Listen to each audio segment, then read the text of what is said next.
56 Middays is also brought to you by Davis Motorhome Mart. From the top on down, here comes a 1-2 pitch.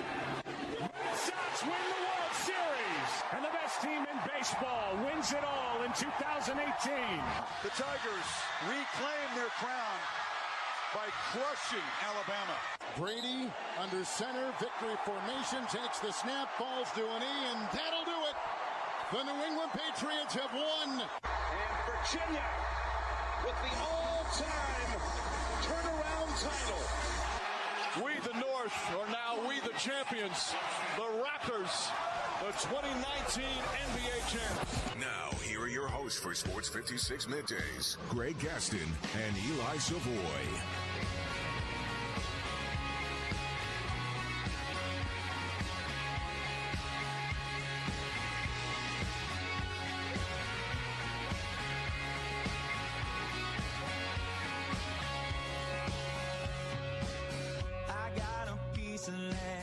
Out in the countryside, lay back and smell the sun, warm up the Georgia pie. Feels so good to me, taking it easy. Why would I ever leave?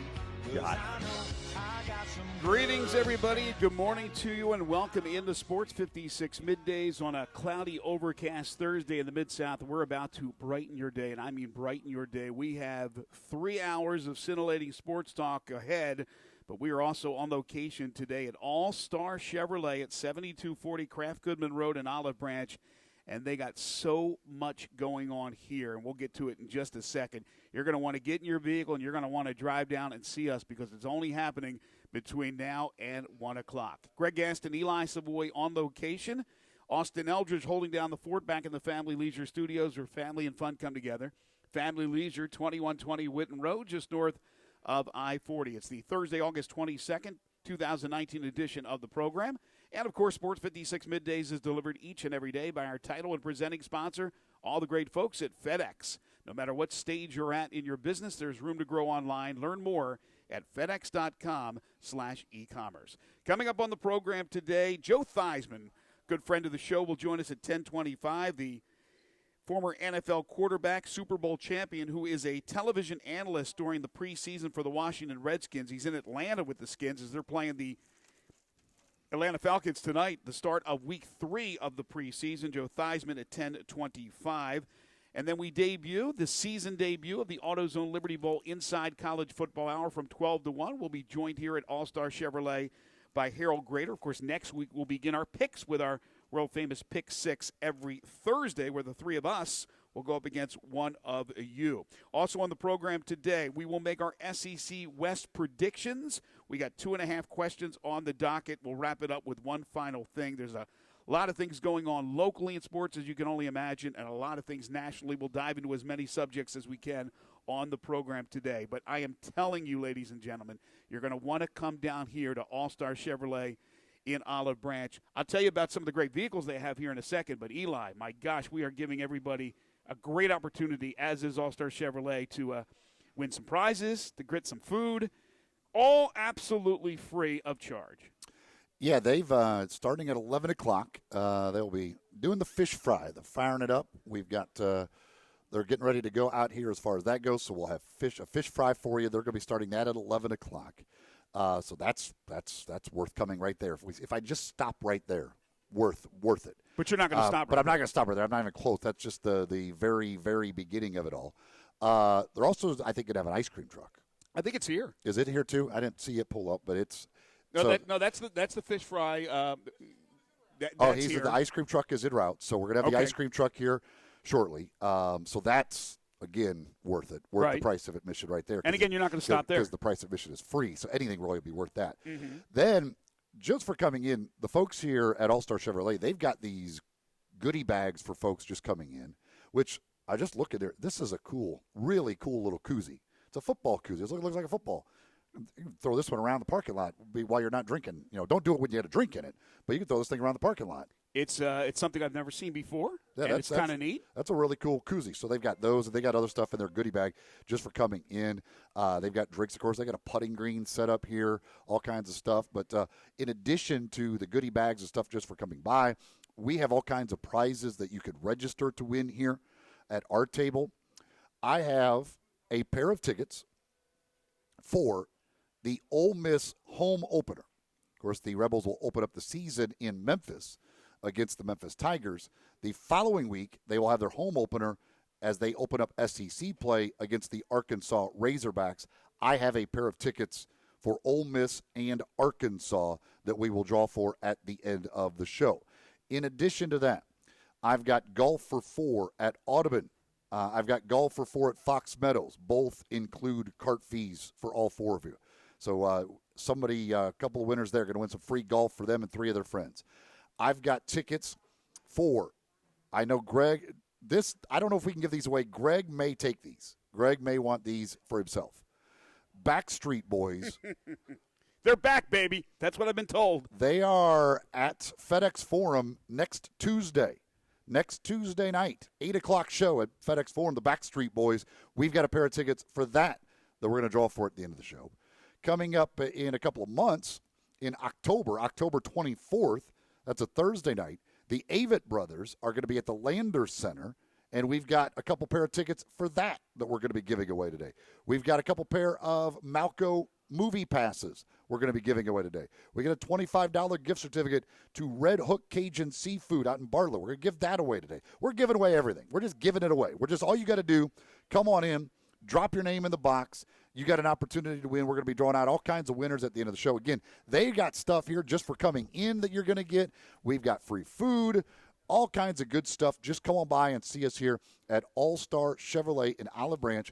It's very easy to get to, very easy to find. It's basically at the Highway 78 in Craft Road. If you take the Craft Road exit there of Highway 78, you can't miss it. It's just look for all the Chevys. I'll give you a hint. Look for the Chevys. That's a good hint on where to go, but you can't miss it. Come on by, see us. If you're driving down Highway 78, you can't miss it as well. So just get off there at the Craft Road exit. Come on by, see us, win prizes, enjoy free food. And the best part of all of this, beyond the stuff that you're getting, just the fact that you're getting a bunch of free stuff, they are doing this in honor of all of the great first responders out there. Right. That's what this is all about. That's what it makes it better than anything. We can give away free stuff anytime, whatever.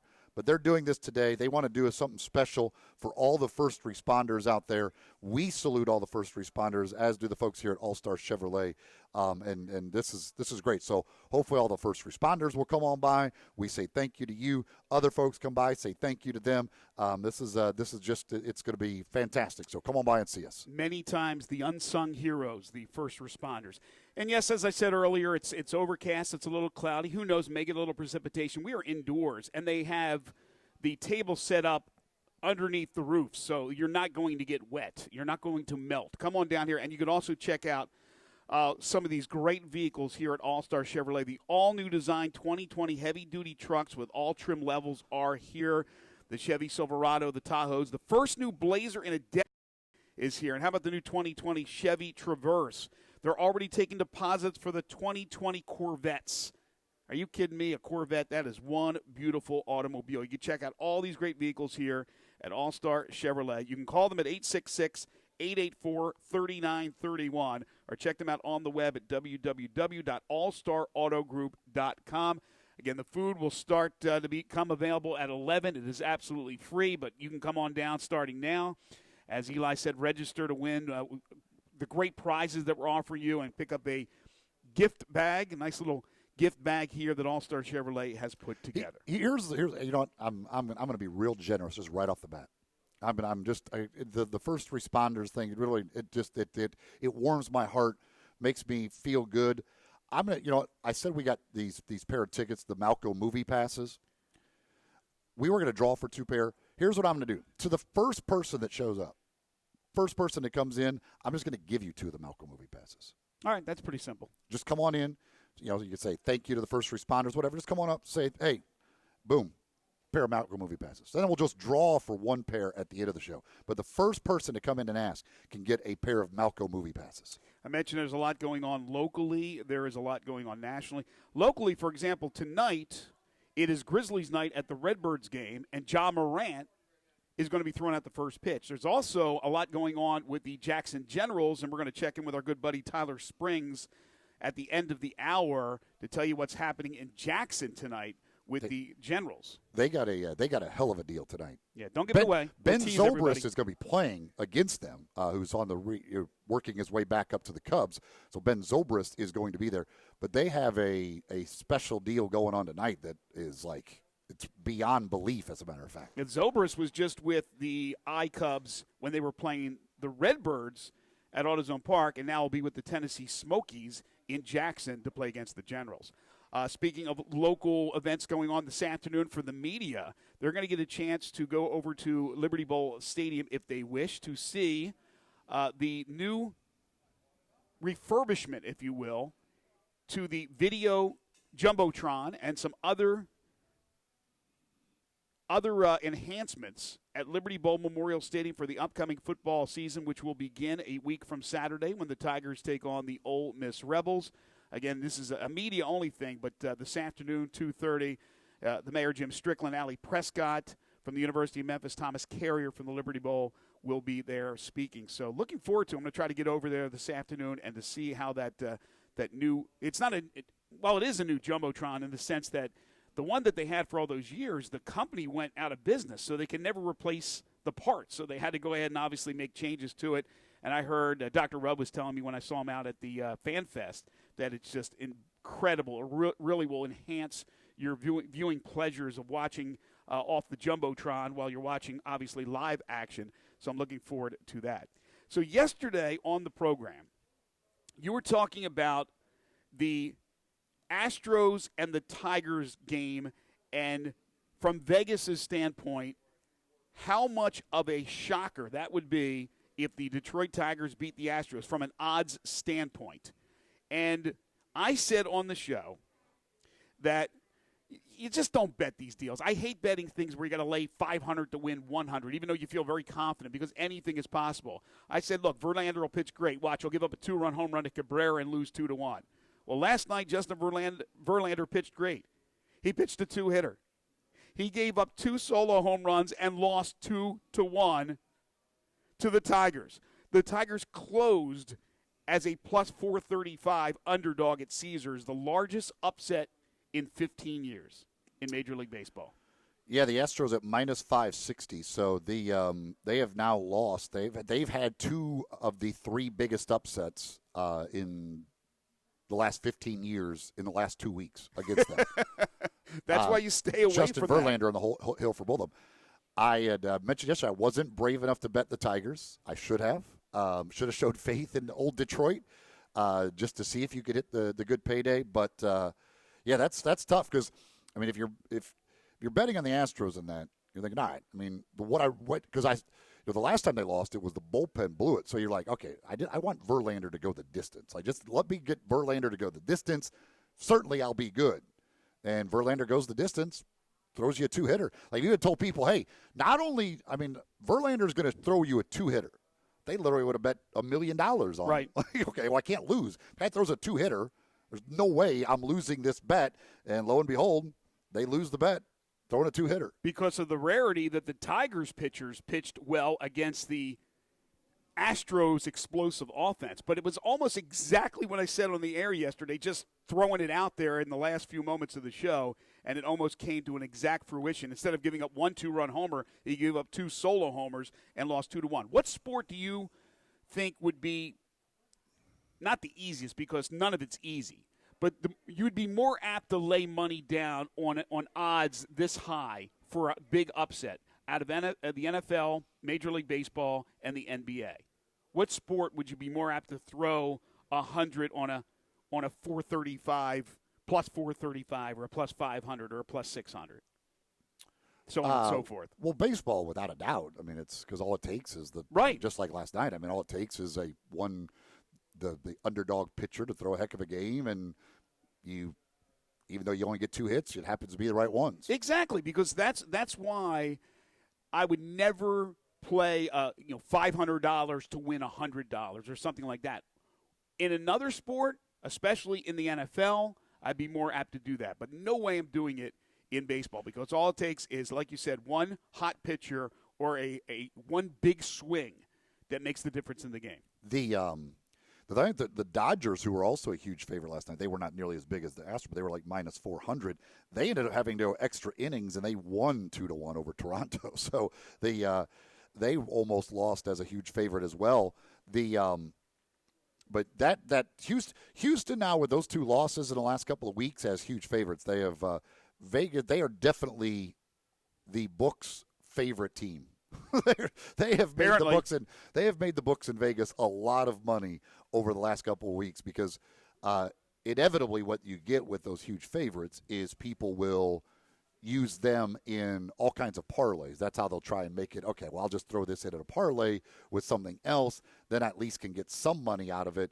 And ruining all of those parlays. That is a very productive night last night for the books I always say books in Vegas, books in Tunica, everywhere. Books everywhere now since they've got them all over the place. The books did well last night with Houston losing that game. Also from the world of baseball, the Orioles allowed their 258th homer of the season last night, all by the way to the Yankees. No, I'm kidding. That ties the 2016 Reds for the most allowed by a team in a single season. They will obviously break that as there's still 6 weeks of baseball to go. That is an incredible number to tell you how bad Toronto is, or Baltimore is, first of all, and also just the number of home runs being hit. But, we are on August 21st. They tied the record for home runs given up in a season. Right. It's just like that's you would think that's virtually impossible to be 6 weeks ahead of pace, basically. They're going to – I would say they were going to put it out of reach. I don't know. I guess the way things are going, maybe they – but, they're going to put that number at an astronomical point that will be very difficult for anybody to reach in the future. Basically a triple-A rotation is throwing in the major leagues for the Orioles. The good news is they do not have to play the Yankees anymore. Because they managed to give up a lot of home runs to anybody they play. If there was relegation in baseball, they should be relegated. They are. It is unbelievable how bad they are. Mentioned the Redbirds tonight have Grizzlies night at AutoZone Park. The Redbirds, for some reason, have turned it on in August. They were once 21 over or under 500, I believe it was, 21, 22 games under 500. They're now within 6 games of 500. They have played incredible ball here to end the season. But Dylan Carlson has been the story over the last week or so. He is killing it for the Redbirds. Since his promotion to AAA, he's played in 7 games. He's had at least 1 hit in all 7 games. 6 of those games he's had multiple hits. And the last 3 straight games, he's had 3 or more hits. He's killing it. He is not on the Cardinals' 40-man roster. Yeah, I don't know what they're going to do with him as far as September goes, if they're going to try and put him on the 40-man roster and use him as a September call-up or not. But he is certainly off to a heck of a start in Memphis. Couple of baseball notes before we take our first break. USA Basketball knocked off an Australian team. I don't know if that's I guess it's the Australian national team, 102-86 in a tune-up for the FIBA World Championships. But the USA got a big offensive output from Kemba Walker and Donovan Mitchell. And for them to win the FIBA Gold, those guys are going to have to be really, really effective offensively, and they were in this game. And Jonathan Givony was reporting this earlier today, and I think this is something that is a trend for the big-time college basketball programs, and it appears that certainly Memphis is there. If they hadn't been there already, they are certainly there now with Penny Hardaway. So these big teams, these big schools have been putting together now pro days. And John Calipari has been doing that for years and years. But now with Penny Hardaway, he has put together a pro day. And according to Givony, on October 7th, the Tigers will hold a pro day for all NBA scouts to come in. And this is one that I got a feeling Eli is going to be very well attended. I would say so. I think there are some guys there that those scouts are going to want to get their eyes on. And this is another reason why Penny says why players want to come to play for Memphis, because look at the coaching staff. They've been there. They've done that. They know how to get you to the NBA. That's the selling point. And then when they do things like this, a chance to open up the gym to all the NBA scouts to come in and not only watch James Wiseman and Precious Achua, both expected to be one-and-dones, but all the rest of the guys as well, some of them who will absolutely have an opportunity to play in the National Basketball Association. Again, we are just underway from All-Star Chevrolet, 7240 Kraft Goodman Road in Olive Branch. We got a lot of things going on here.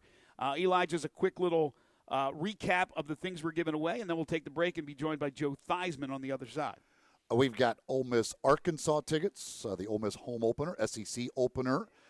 We've got tickets for that. We've got tickets for the Avett Brothers at Landers Center in October. Tickets for the Backstreet Boys next week at FedEx Forum. Golf for 4 at Audubon. Golf for 4 at Fox Meadows. Malco movie passes, including a pair to the first person to come in and ask for them. I'll give you a pair of Malco movie passes. They've got goodies here just for coming in as well. And again, everything getting kicked off at 11 o'clock with the fish fry and the ice cream truck.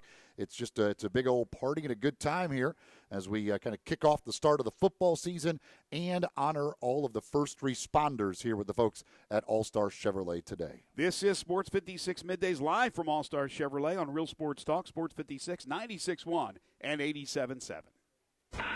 Sports Time with Rollo and Stats. Every weekday afternoon from 3 till 6. Right here on Sports 56, 96.1 and 87.7. Hey, everybody. Want to save some money on a brand new Chevy and get a full belly and for a good cause? Well, come out to All-Star Chevrolet in Olive Branch Thursday, August 22nd from 11 to 1 to honor all first responders. They're going to have a big fish fry and a whole lot more with food, beverages, door prizes, and an ice cream truck. So if you're a first responder or appreciate our first responders, come out to All-Star Chevrolet in Olive Branch on the 22nd and have lunch on us. And while you're out there, test drive as many new Chevys as you want, like the new 2020 Silverado. It's here, and the 2020 Chevy Blazer. And also ask about the 2020 Corvette. And not just that, the All-Star Chevy Challenge is just one more reason to head to Olive Branch for that all-new Chevy. Just take them any real written offer from any Mid-South Chevy dealer, and they'll beat it. So find new roads to Olive Branch, and don't miss lunch on us at All-Star Chevy on August 22nd. Remember, it's Olive Branch, not South Haven, people. All-Star Chevrolet on Goodman Road, or go to allstarautogroup.com. Finding great candidates to hire can be like, well, trying to find a needle in a haystack. Sure, you can post your job to some job board, but then all you can do is hope the right person comes along, which is why you should try ZipRecruiter for free. ZipRecruiter doesn't depend on candidates finding you. It finds them for you. Its powerful technology identifies people with the right experience and actively invites them to apply to your job. You get qualified candidates fast. So while other companies might deliver a lot of hay, ZipRecruiter finds you what you're looking for. The needle in the haystack. 4 out of 5 employers who post a job on ZipRecruiter get a quality candidate through the site within the first day. ZipRecruiter. The smartest way to hire. And right now, you can try ZipRecruiter for free. That's right, free. Just go to this exclusive web address, ZipRecruiter.com/free. That's ZipRecruiter.com/free. ZipRecruiter.com/free. You'll see the dedication in every single step.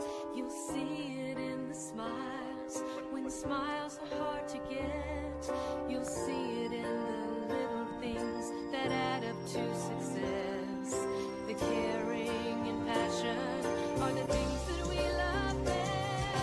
Wolf Chase Limb Brace is your Mid-South provider for orthotics and prosthetics. They are an ABC accredited facility, and their practitioners are ABC certified. At Wolf Chase Limb Brace, their services include artificial limbs, legs and arms, braces of all kinds, and custom molded inserts. You can call them today at 901-507-7821 for their location on Highway 64 in between Germantown Parkway and Appling Road, or visit them at their new location in Jackson, Tennessee. That number is 731-660-5900, or visit them on the web at wolfchaselimbembrace.com.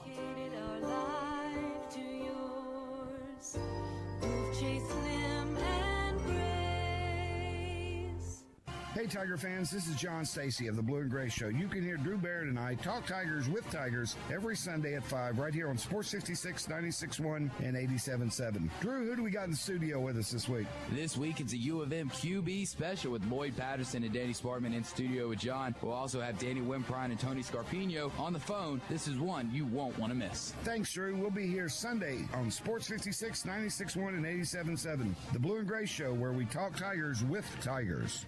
Now, back to Sports 56 Middays delivered by FedEx. This hour is also brought to you by Davis Motorhome Mart. Here once again are Greg Gaston and Eli Savoy. We welcome you back to Sports 56 Middays. We are live today, broadcasting from All-Star Chevrolet. We're live every day, of course, but we're live on the road today at All-Star Chevrolet, 7240 Kraft Goodman Road in Olive Branch. They got a fish fry going on. In fact, all kinds of goodies for you. It's absolutely free, so come on down and see us at All-Star Chevrolet. Time. Yeah, we just talked to Kathy from Harpo's Fins and Feathers Catering. And here's what's on the menu for you today. As you come on, this is free. This is just free. Catfish, chicken, fries, hush puppies, coleslaw, banana pudding, and sweet tea and lemonade. Yeah, again, all of that from lunch, Harpo's. lunch is absolutely free when you come on out and see us at All-Star Chevrolet. All the great giveaways that we have. It's a good time to come on down. Again, we're only doing this until we wrap it up at 1 o'clock. For more information, by the way, on Harpo's Fins and Feathers Catering, their website is cateringcatfish.com. harposcatering@gmail.com is their email address. But, yeah, they're going to be serving that up starting at 11 o'clock from 11 to 1 today. Come on by. Enjoy the great food. Again, all kinds of prizes that you can win here. They've got stuff just for coming in here at All-Star Chevrolet. We've got all kinds of things you can win, including Ole Miss Arkansas tickets, Avett Brothers tickets, Backstreet Boys tickets, Malco movie passes, golf for 4 at either Audubon or Fox Meadows. So come on by and see us here at All-Star Chevrolet. Again, Highway 78 and Kraft Road in Olive Branch. Well, as promised, time to talk a little NFL. Our good friend Joe Theismann is a Super Bowl champion, longtime NFL quarterback, and he's doing a television analysis on the Redskins pregame, the preseason games, I should say. And that includes a game tonight in Atlanta. That's where Joe joins us from, as the Redskins will take on the Falcons. You can follow Joe on Twitter at Theismann7. Joe, how are you today? I'm good. How are you guys? Man, doing fantastic. All is well here in Memphis. I know you're a big fan of the Memphis golf scene. Did you follow the story of Doug Barron winning on the Champions Tour? Yes, an unbelievable story. We were talking, matter of fact, my wife's birthday, Robin's birthday was on the 20th, and we had the family out to dinner. We were all talking about what an incredible journey, what an incredible story. So great to see him accomplish that. Let me ask you about your days when you were playing with the Redskins in the preseason. How much did you play? You know, it was different for us because we had 6 preseason games. And in this day and age, it's basically 24/7, 365 when it comes to training and practices. Our guys use training camp to get in shape. I mean, I went to camp on the 4th of July. I was 8 weeks in training camp. Wow. I mean, it was so different than it is today. I mean, you mentioned it to the guys today, and they look at you like you have 3 eyes. It's like, holy mackerel. I mean, that's like bizarre. You actually worked that hard and that much, and I did 2-a-days, 3 hours a day. We went morning and afternoon sessions, and we hit every session. So it was entirely different than what it is today. The great debate will continue on how many preseason games are enough. But we've found a couple of players in the last couple of years with the Redskins in the 4th preseason game when guys who normally don't get a lot of work have a chance to play. So, I think you need a minimum of 3. And really the starters don't play much in the preseason anyway. Matter of fact, I was just watching the Chicago Bears and the Indianapolis Colts that are going to play in this one this week, Game 3. They're going to sit their starters in this one. Right. Everybody's afraid to get somebody hurt. Yeah, if you were a coach, how would you handle that? I mean, how do you balance the trying to avoid injury, but also like actually having guys ready to go for the regular season? I think it's difficult. I mean, from a conditioning standpoint, it's difficult. Let's say you're in Tampa or Miami. You're into the 4th quarter. You're going to have exhausted football players. Everybody's 300-plus pounds, offensive linemen. And you're going to have them out there for a period of time, and it's going to be difficult. I think conditioning is one of the most difficult parts to be able to adjust to. I would probably play my starters, about 2 series in the first game, and then I would probably do the same thing in the second. I would worry. The old conventional theory is the 3rd game is the dress rehearsal and all that kind of stuff. I just would play him enough until I felt comfortable that I saw what I needed to see, and I'd sit him down. Joe Theismann joining us. They wouldn't play in the last one. Gotcha. Joe Theismann is joining us from Atlanta. It's the Redskins and the Falcons tonight in preseason game number 3. So through the first 2 games, we've seen a little of this, a little of that with Dwayne Haskins. First game, some struggles. Second game, a little bit better. As a former quarterback, what's your evaluation of what you've seen so far from Haskins? Physically, I like the things he does. From a developmental standpoint, it just takes time. It's a process that he has to go through. You don't know exactly what the situation is going to be with him from that aspect until you see him on the field. And I adhere to a large degree of what Andy Reid did with Patrick Mahomes in Kansas City. He played behind Alex for a year, got a chance to really understand the game thoroughly, a chance to understand the speed of the game, the nuances of the game, and then had a chance to go play, and he was an MVP of the league last year. I think sitting a year doesn't hurt a young man because you want to be his quarterback for 10 years going forward. What's the rush?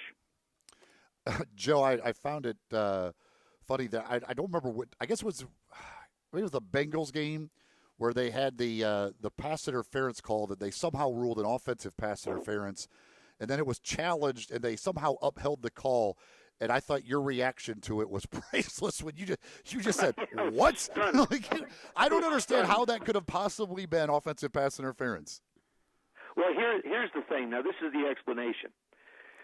The pass interference occurred about 10 yards before Kelvin Harmon went up to try and make the catch, or actually made the catch.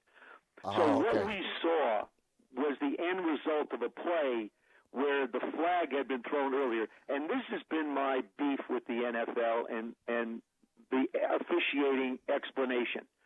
I think the fans deserve an explanation as to why a penalty was called.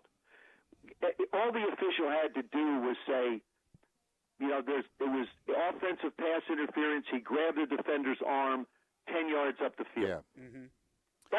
That way we would understand. I mean, the officials just leave you hanging with it's confirmed or the play stands. Now there's 2 different degrees of a penalty. I mean, how much more complicated can they take a simple game and make it? I'm stunned that it's either a penalty or it's not a penalty. Tell me what the penalty was. So as a fan, I don't go nuts. Yeah. Well, and then, so do you like the idea of being able, the whole pass interference thing being something that can be challenged even if it's not called, or what do you like that change? No, I don't, because it's so subjective in so many different ways. I mean, the guys are nuzzling down the field. Some officials let them hand fight. Some of them don't. You have to understand what your officiating crew is going to call in the game that they're doing, because everybody's different. It's not a computer making a decision. It's individuals that see things in a different way. Obviously, the egregious call down in New Orleans was a problem. But now, all of a sudden, you're going to get to more reviews of pass interference. Fortunately, they haven't increased the challenges, so coaches won't be able to do it. And I don't think that the booth should do it. So, to me, it's just one of those things you sort of have to live with. My feeling was all along, you give the coaches a third challenge. Call it a mulligan, because we're talking about the world of golf. By the way, Miramichi's in great shape. I was out there the other day. Nice plug. Just wanted to throw that out there for my buddy Freddie. But it's in great shape. They took down a bunch of trees. Looks terrific. Greens are fabulous. But what happens is, give them a mulligan. So the coaches have one more challenge. So if a pass interference did occur, or something, maybe it's a spot of the ball, maybe it's a fumble they didn't think was fumbled, and it doesn't have to fit into the category of challengeable offenses. You give them one more. That would have solved the problem in New Orleans. I like it. It just. I think it's going to be a challenging year for the fans this year. It's going to be a challenging year for the officials. And I don't mean to bust on the officials. They got a tough enough job as it is. But the league ought to let them explain what the penalty is and eliminate the play stands or it's confirmed. I don't care. Tell me what the foul was. That's all. Yeah, that's. Did he grab his face mask? They do it with the horse collar. Yeah, right. Be more specific. Because that play we're talking about, like you transparent. said, there's no like the fans are going to look at the point of the catch and think he's calling that offensive pass interference, which would anybody would look at that. And then you're absolutely. So if you don't explain that actually the offensive pass interference we called actually happened 10 yards earlier, people are going to assume like you're calling pass interference on a guy that clearly was not offensive pass interference. Correct. No, he didn't. That wasn't offensive pass interference. Yeah, it's not even close. That's the thing. That wasn't offensive pass interference, what Kelvin did. What happened was, I guess they grabbed one another before that. Joe, what do you think? I mean, yeah, it's interesting. It's going to be interesting. No, it could be a pain in the butt, to be honest with you. The Zeke Elliott thing, do you understand a young player who is produced yet is under contract and is holding out, or do you say, get out there, you're under contract and play? I say go out and play this year. You're under contract. Right. I mean, he's already lost a year of free agency. See, this is what these kids don't understand. I think, sometimes the advice they get I don't necessarily agree with. I was a guy that fulfilled the contract. I mean, you have an obligation. You sign the contract, fulfill the obligation. Now, I could see in your last year raising some stink, but I'd still show up. And I'll explain the Trent Williams situation in Washington in a second. But to me, the teams can franchise you 3 times. So if you become a free agent and you have a certain salary, they can franchise you once, they can franchise you twice, they can franchise you again. So in essence, if you have 2 years left on a contract, you really have 5. Mm-hmm. If you really wanted to look at it that way. In the case of Trent Williams in Washington, I don't believe he'll play for us.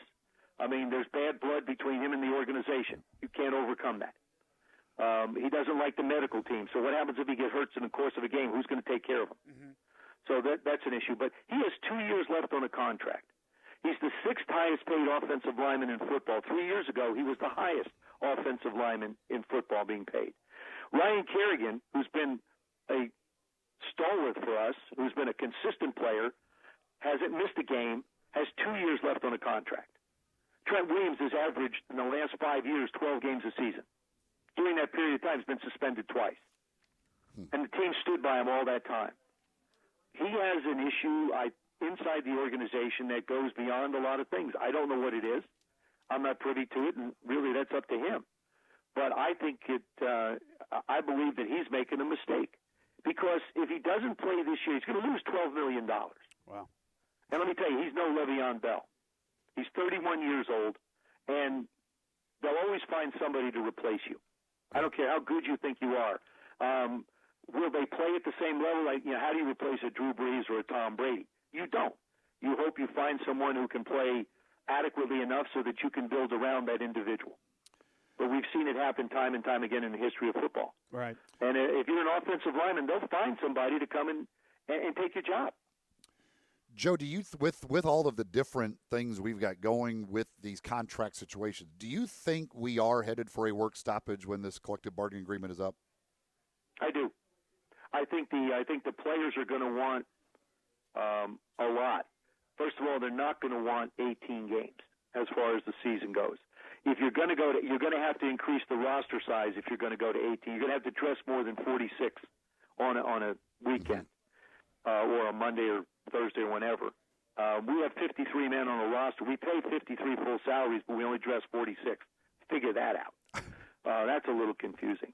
What are you going to do with compensation? If you do try and increase it, how are you going to wind up compensating guys? Do they get a full game check? Is it prorated based upon their salary? So you're looking at a change in what amounts to the salary cap. I think that, right now guys don't practice January, February, March. You're not allowed to be with the coaches. Mm-hmm. I think that's unfair. If you get traded someplace or you sign with the team in January, you don't get the playbook as a quarterback, let's say, until everybody else does in April. Well, that makes no sense whatsoever, not to be able to have an opportunity to learn your trade and be good at what you do. But I think the players are going to really try and hold out for something. There's going to be something in this agreement. Now, the question is, there's a lot of money at stake that players are going to be walking away from if they don't show up. And what kind of pressure are you going to get from home when you're not bringing home a check of over $1 million a week? Somebody in the household's not going to be happy. That's the problem. and that's going to make your life miserable. And so now you'll see guys start to trickle in. You know, the players' union is not 100% behind the players' union. I can tell you that. I was a part of it, and I don't think any union is that way. I think there are people that don't like sometimes what, you know, the decisions are made. Right. Some of them stand by it, some don't. But I think it's going to be a challenge. I know the commissioner doesn't want it to happen. I know Roger definitely does not want a work stoppage, and I don't think the players do. But I think the gap between what they want, what they're going to get, is pretty monumental. He is Joe Theismann, Super Bowl champion, part of the broadcasting crew on the Redskins preseason games, and that will include tonight's game between the Skins and Atlanta.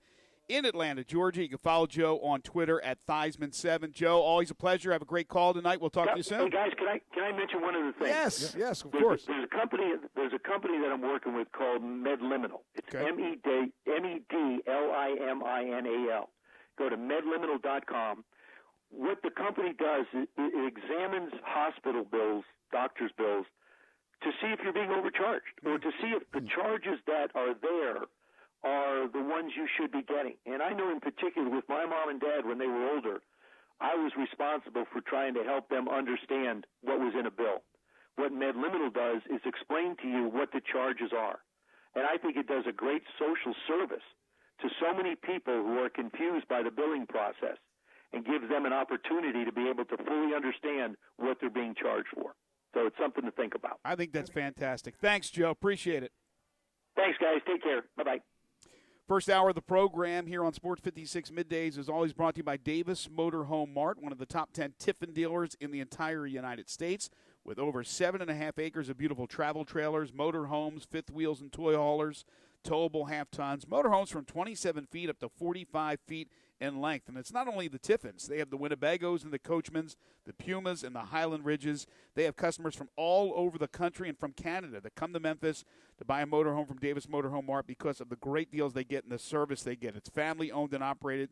They've been in business a long time. They know what they're doing. Right now, they're trying to make room for their 2020, so a fantastic deal on all the 2019s right now at Davis Motor Home Mart. You can check them out on the website, davismotorhome.com. You can call them at 901-332-3414. When you do, tell them you heard it here on Sports 56 Middays, or just go visit them at 1145 East Brooks Road in Memphis. Drive and leave the stress behind. Get away and travel to your favorite cities across this great country of ours in a motorhome from Davis Motorhome Mart. The ice cream truck just pulled in. Cream. So now we have ice cream. We have ice cream now. So now we've got the catfish, chicken, coleslaw, fries, hush puppies, banana pudding, all that stuff. And now the ice cream is here as well. So we got the dessert too. It's a full-fledged feeding frenzy going to happen at 11 o'clock. It's a smorgasbord of flavors. And plus, we got all kinds of stuff for you to win. Ole Miss Arkansas tickets, Avett Brothers tickets, Backstreet Boys tickets, Malco movie passes. The first pair of Malco movie passes that I offered up to the first person coming and asked, those are gone. Golf for 4 at Audubon, golf for 4 at Fox Meadows, $25 to Red Hook Cajun Seafood. Come on by and see us here at All-Star Chevrolet. The 15 minutes until that food is ready to go. They've got goodies for you just for coming by as well. So come on down here. Olive Branch, it's Highway 78 and Craft Road in Olive Branch. All right, we'll take a timeout. This is Middays on Real Sports Talk, Sports 56, 96.1 and 87.7. Take Sports 56 with you on your phone or tablet. Download our official Sports 56 app today. Family Leisure is celebrating the end of summer with the appropriately titled End of Summer Liquidation Sale. You can get pools for as low as $19.99, patio furniture starting at $12.99, and swim spas, they begin at $99.99. Don't forget to ask about fast installation because there's still enough summer left to enjoy these deals during the End of Summer Liquidation Sale happening now at Family Leisure. Family Leisure, Whitten Road and I-40, where family and fun come together. If you're going on vacation, making a college campus visit, or if business takes you out of town, there's just no better place to board your dog than Barks and Recreation, 965 Reddick Cove between Bud Davis Cadillac and the Blue Plate Cafe in East Memphis. Boarding, daycare, grooming, we have the best of everything at Barks. Indoor-outdoor kennels so your family member can go in and out as they please. Indoor and outdoor play areas. 4 walks a day, group play, and individual attention from the best staff in the Mid-South, which includes an overnight staff to ensure the safety and comfort of your pet 24 hours a day. All reasons to choose Barks and Recreation above all other boarding and daycare facilities. BarksDaycare.com or 509-0909. Check us out and make your reservations now at BarksDaycare.com. If your dog could speak, he'd say Barks.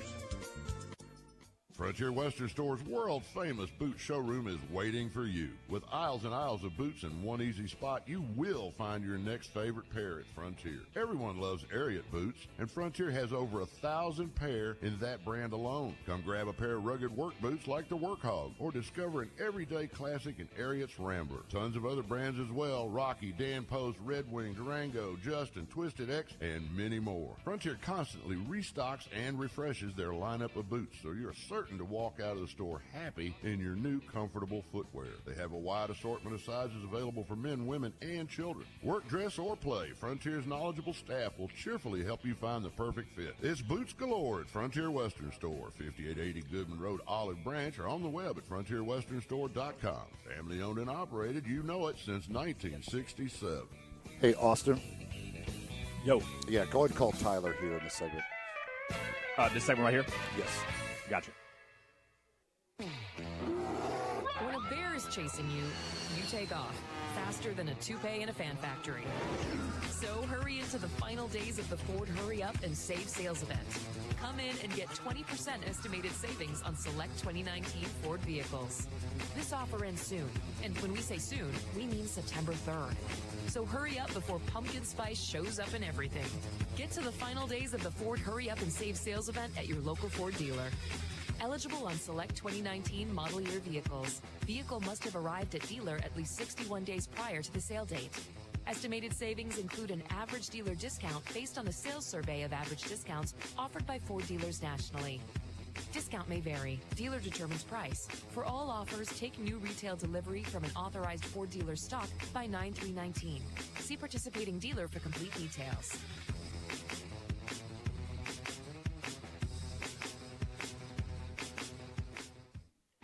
Now, back to Sports 56 Middays delivered by FedEx. This hour is also brought to you by Davis Motorhome Mart. Here once again are Greg Gaston and Eli Savoy. We welcome you back to Sports 56 Middays. We're going to check in with our buddy Tyler Springs in just a second. But again, a reminder, we're here at All-Star Chevrolet, 7240 Kraft Goodman Road in Olive Branch. Can't stress it enough. There's a lot going on here, and it's absolutely free. The fish fry, which includes everything that Eli just talked about before the break, chicken, coleslaw, and banana pudding and all that, it's absolutely free. You come in and have lunch. But they have all kinds of other goodies here as well. Plus, speaking of goodies, they have goodie bags. Everybody gets a goodie bag for just coming in here. There's no obligation. You just come down here. You want to check out these great vehicles. They have all types of fantastic deals. That's great. But you can come down here, get the food. Then they have the ice cream truck. So you got dessert. Then we have all the giveaways here. All you have to do is register. We're giving away all these prizes right before 1 o'clock. Yeah, we're going to draw it before 1 o'clock for, again, Ole Miss Arkansas tickets, Backstreet Boys tickets, again, if you can win the fight with Greg for those, Avett Brothers tickets, they're at the Landers Center in October, Malco movie passes, golf for 4 at both Audubon and Fox Meadows, $25 to Red Hook Cajun Seafood, all kinds of stuff, all kinds of prizes that we're going to be drawing for at the end of the show. So all you can do is come on by, drop your name in the box. And again, you're going to get a free lunch and other stuff just for coming, and then you got a chance to win more on top of it. What else do you want? I'm sorry, we can't send you a limo to pick you up. You got to get in your vehicle, and you got to get on down here. It's an easy drive from anywhere in the Memphis area. It's All-Star Chevrolet. And again, this is all in honor of our great first responders out there. So that just adds another level of to the whole thing. Our friend Tyler Springs is the voice of the Jackson Generals, and we teased this earlier in the show. They have a big night happening tonight in Jackson, Tennessee. Tyler, how are you?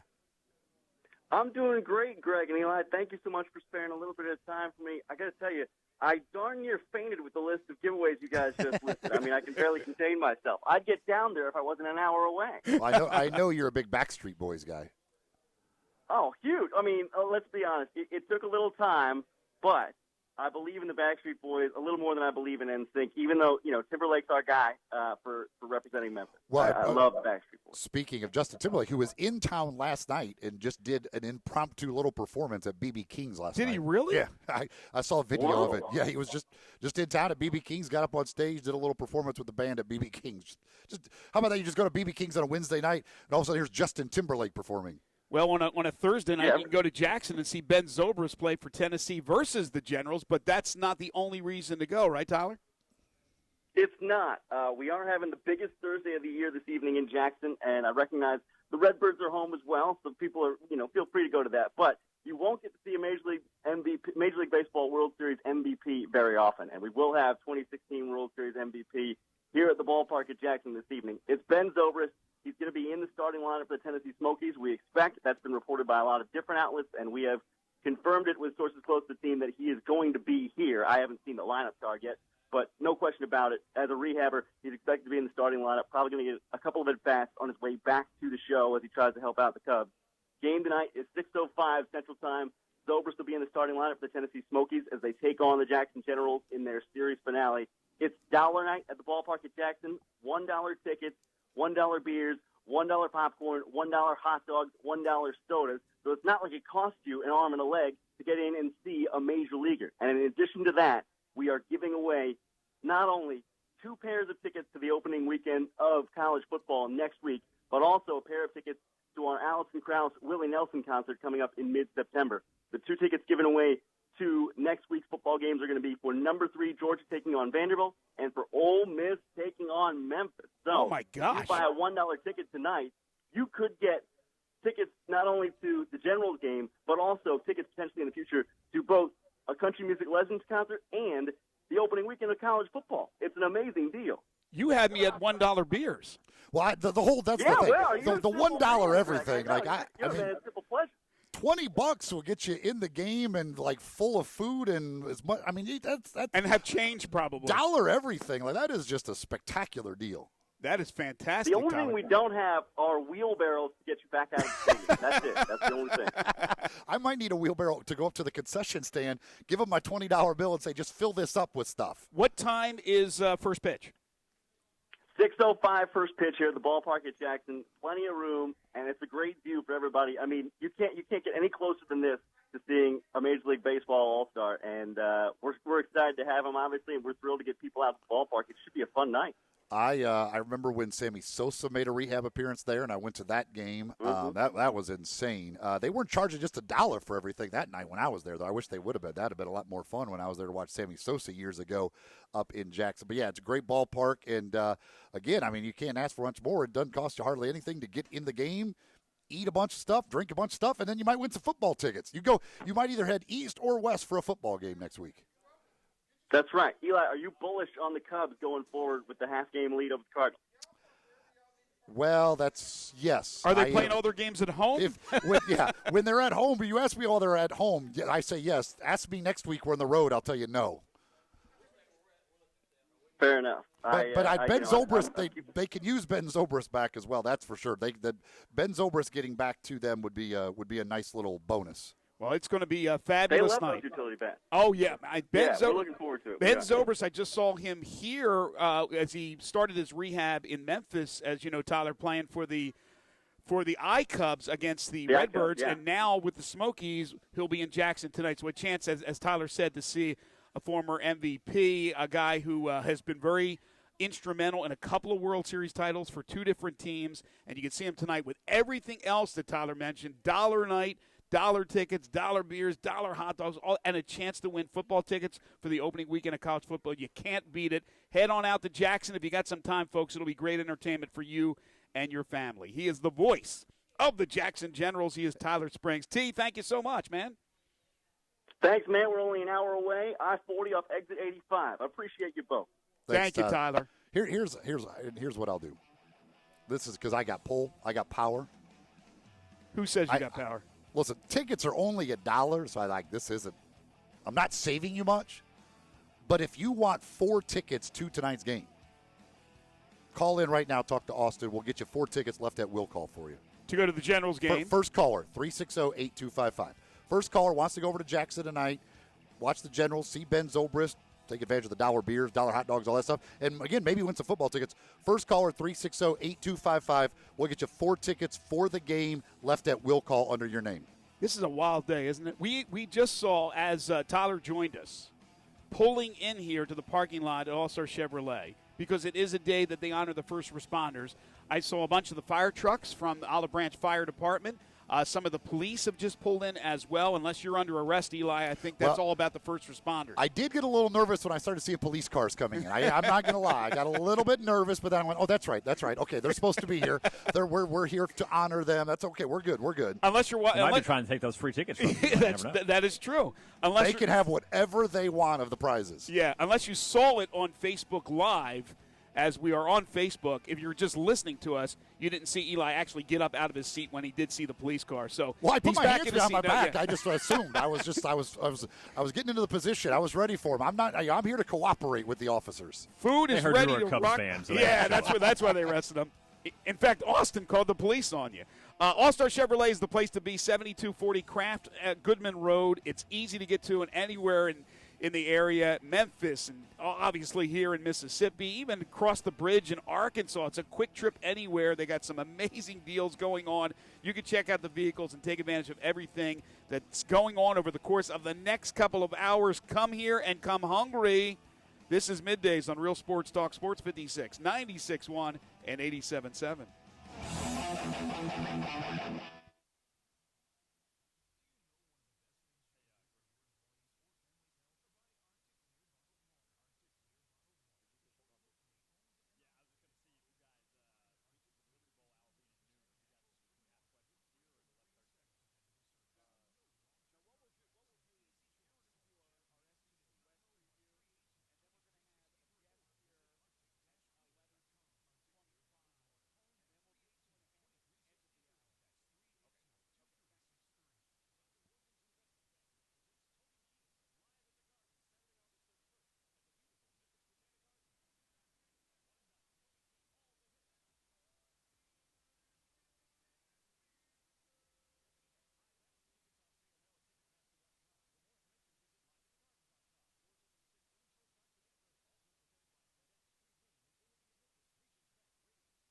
Happy Tent and PDR. That's Toby Keith at Live at the Garden, Saturday, August 31st at the Botanic Garden.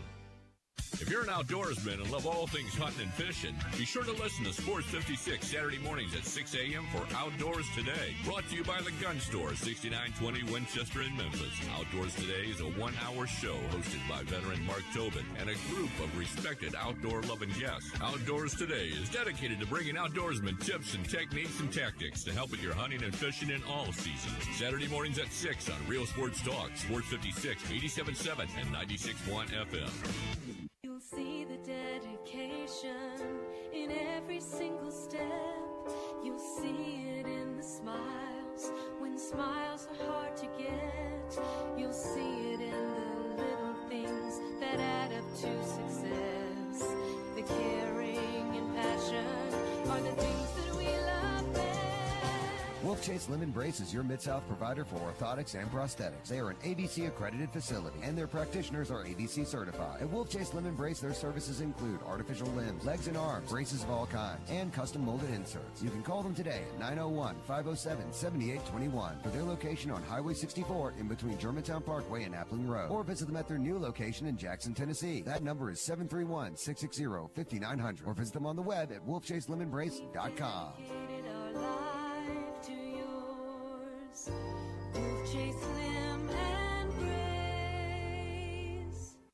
For over 25 years, Sports 56, 96.1, and 87.7 has been bringing you great local sports talk. With 13 hours of local talk daily, we continue to be Memphis's local sports leader. The day starts with Keith Parker and Elliot Wender on the Press Box from 6 to 7, followed by the Peter Edmiston Experience with C.J. Hurt from 7 to 10. Sports 56 Middays with Greg Gaston and Eli Savoy takes you through lunch from 10 until 1. And then, John Harden brings you Johnny Radio's Happy Hour from 1 to 3. Dave Woloshin and Brett Norsworthy drive you home every afternoon with Sports Time with Wolo and Stats from 3 till 6. And John Rennie wraps up the day with Southern Sports Report from 6 to 7 before we turn things over to Fox Sports Radio to get you through the evening. We also bring you Ole Miss sports, NFL football, and the NCAA basketball tournaments. Don't miss anything. Keep your radio locked in right here on Real Sports Talk. Sports 56, 96.1, and 87.7. We are Sports 56, WHBQ Memphis, WIVG-FM Tunica Memphis, and WPG-FLP Memphis. Flynn Broadcasting Stations. Now, back to Sports 56 Middays presented by FedEx. Here once again are Greg Gaston and Eli Savoy. Yeah. We welcome you back to Sports 56 Middays, hour 2 of the program. Live from All-Star Chevrolet, 7240 Kraft Goodman Road in Olive Branch. Greg Gaston and Eli Savoy on location. Austin Eldridge is back in the Family Leisure Studios where family and fun come together. Family Leisure, 2120 Whitten Road, just north of I-40. Sports 56 Middays delivered each and every day by our title and presenting sponsor, FedEx. Providing global access for small business. Learn more at fedex.com/e-commerce. It's the Thursday, August 22nd, 2019 edition of the program. Coming up in hour number 2, in just a few minutes, we'll get to our SEC West preview. We did the SEC East last Thursday. We also have 2.5 questions coming up. Hour 3, Harold Grader will join us here at All-Star Chevrolet for the season debut of the AutoZone Liberty Bowl Inside College Football Hour. And, of course, next week we begin our world-famous Pick 6. But, Eli, the food is being served. There's so much going on here at All-Star Chevrolet, and we just need you folks to hop in your vehicle and come on down or come on up from wherever you are and see us. Yeah, boy, it just the smell in here just got way better. Now I'm really hungry. It's just, man, oh man. And then I got a picture of all the food here sent to me. I'm like, this is which I just tweeted out. You could see all the great food. Go to my Twitter at Eli560. But yeah, they've got. I mean, it is just food everywhere. Great smelling stuff. Great looking stuff as well. Plus, you can register to win all kinds of prizes. Ole Miss Arkansas tickets. Backstreet Boys tickets. That's next Tuesday night. Backstreet Boys are at FedEx Forum. Avett Brothers are coming to the Landers Center on October 24th. We got 2 pair of tickets for that. We've got Malco movie passes. We got Golf for 4 at Audubon, Golf for 4 at Fox Meadows. We're going to be drawing for those. I want to encourage the first responders, if you guys can hear me, that are here. We have the police. We have the fire department. They can register as well, because these are some amazing prizes. If you like the golf, if you want to go see the concerts, they can also do that. But you folks as well, all it is a simple drive to All-Star Chevrolet, fill out 1 entry blank per person, and that's it. And we're drawing at the end of the show. So we're giving away all these prizes before 1 o'clock. That's right. And, again, they've got some goodie bags here at All-Star Chevrolet for coming by. And, again, when you're here, these a lot of these first responders are hanging out. You know, thank them. Shake their hand. Yep. Thank them. That's what today is about. We want to just say thank you to them and everything they do. And so it's just a big old party in their honor today, and we're very happy to be a part of it. Did you mention the ice cream truck? The ice cream truck is here as well, yeah. So we got to, if you save some room, because it would be easy to fill yourself up with all of the food that's over there, but try and save a little bit of room for some ice cream at the end, because the ice cream truck is here as well. So we have you fully taken care of. And they have the all-new design 2020 heavy-duty trucks with the all-trim levels here, the Chevy Silverados, the Tahoes. They got the 2020 new Chevy Traverses here.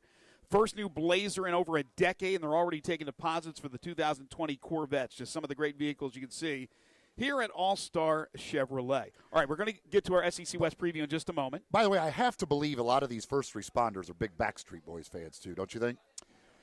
Maybe lean toward NSYNC because of JT. I don't. Just saying. I see a couple that look like Backstreet Boys guys. But by the way, though, I mentioned that just like Justin Timberlake last night. Just imagine you're at BB King's on a Wednesday night in Memphis. Like, you're a tourist in town. You're at BB King's. Like, hey, down on Beale Street, let's check this place out, BB King's.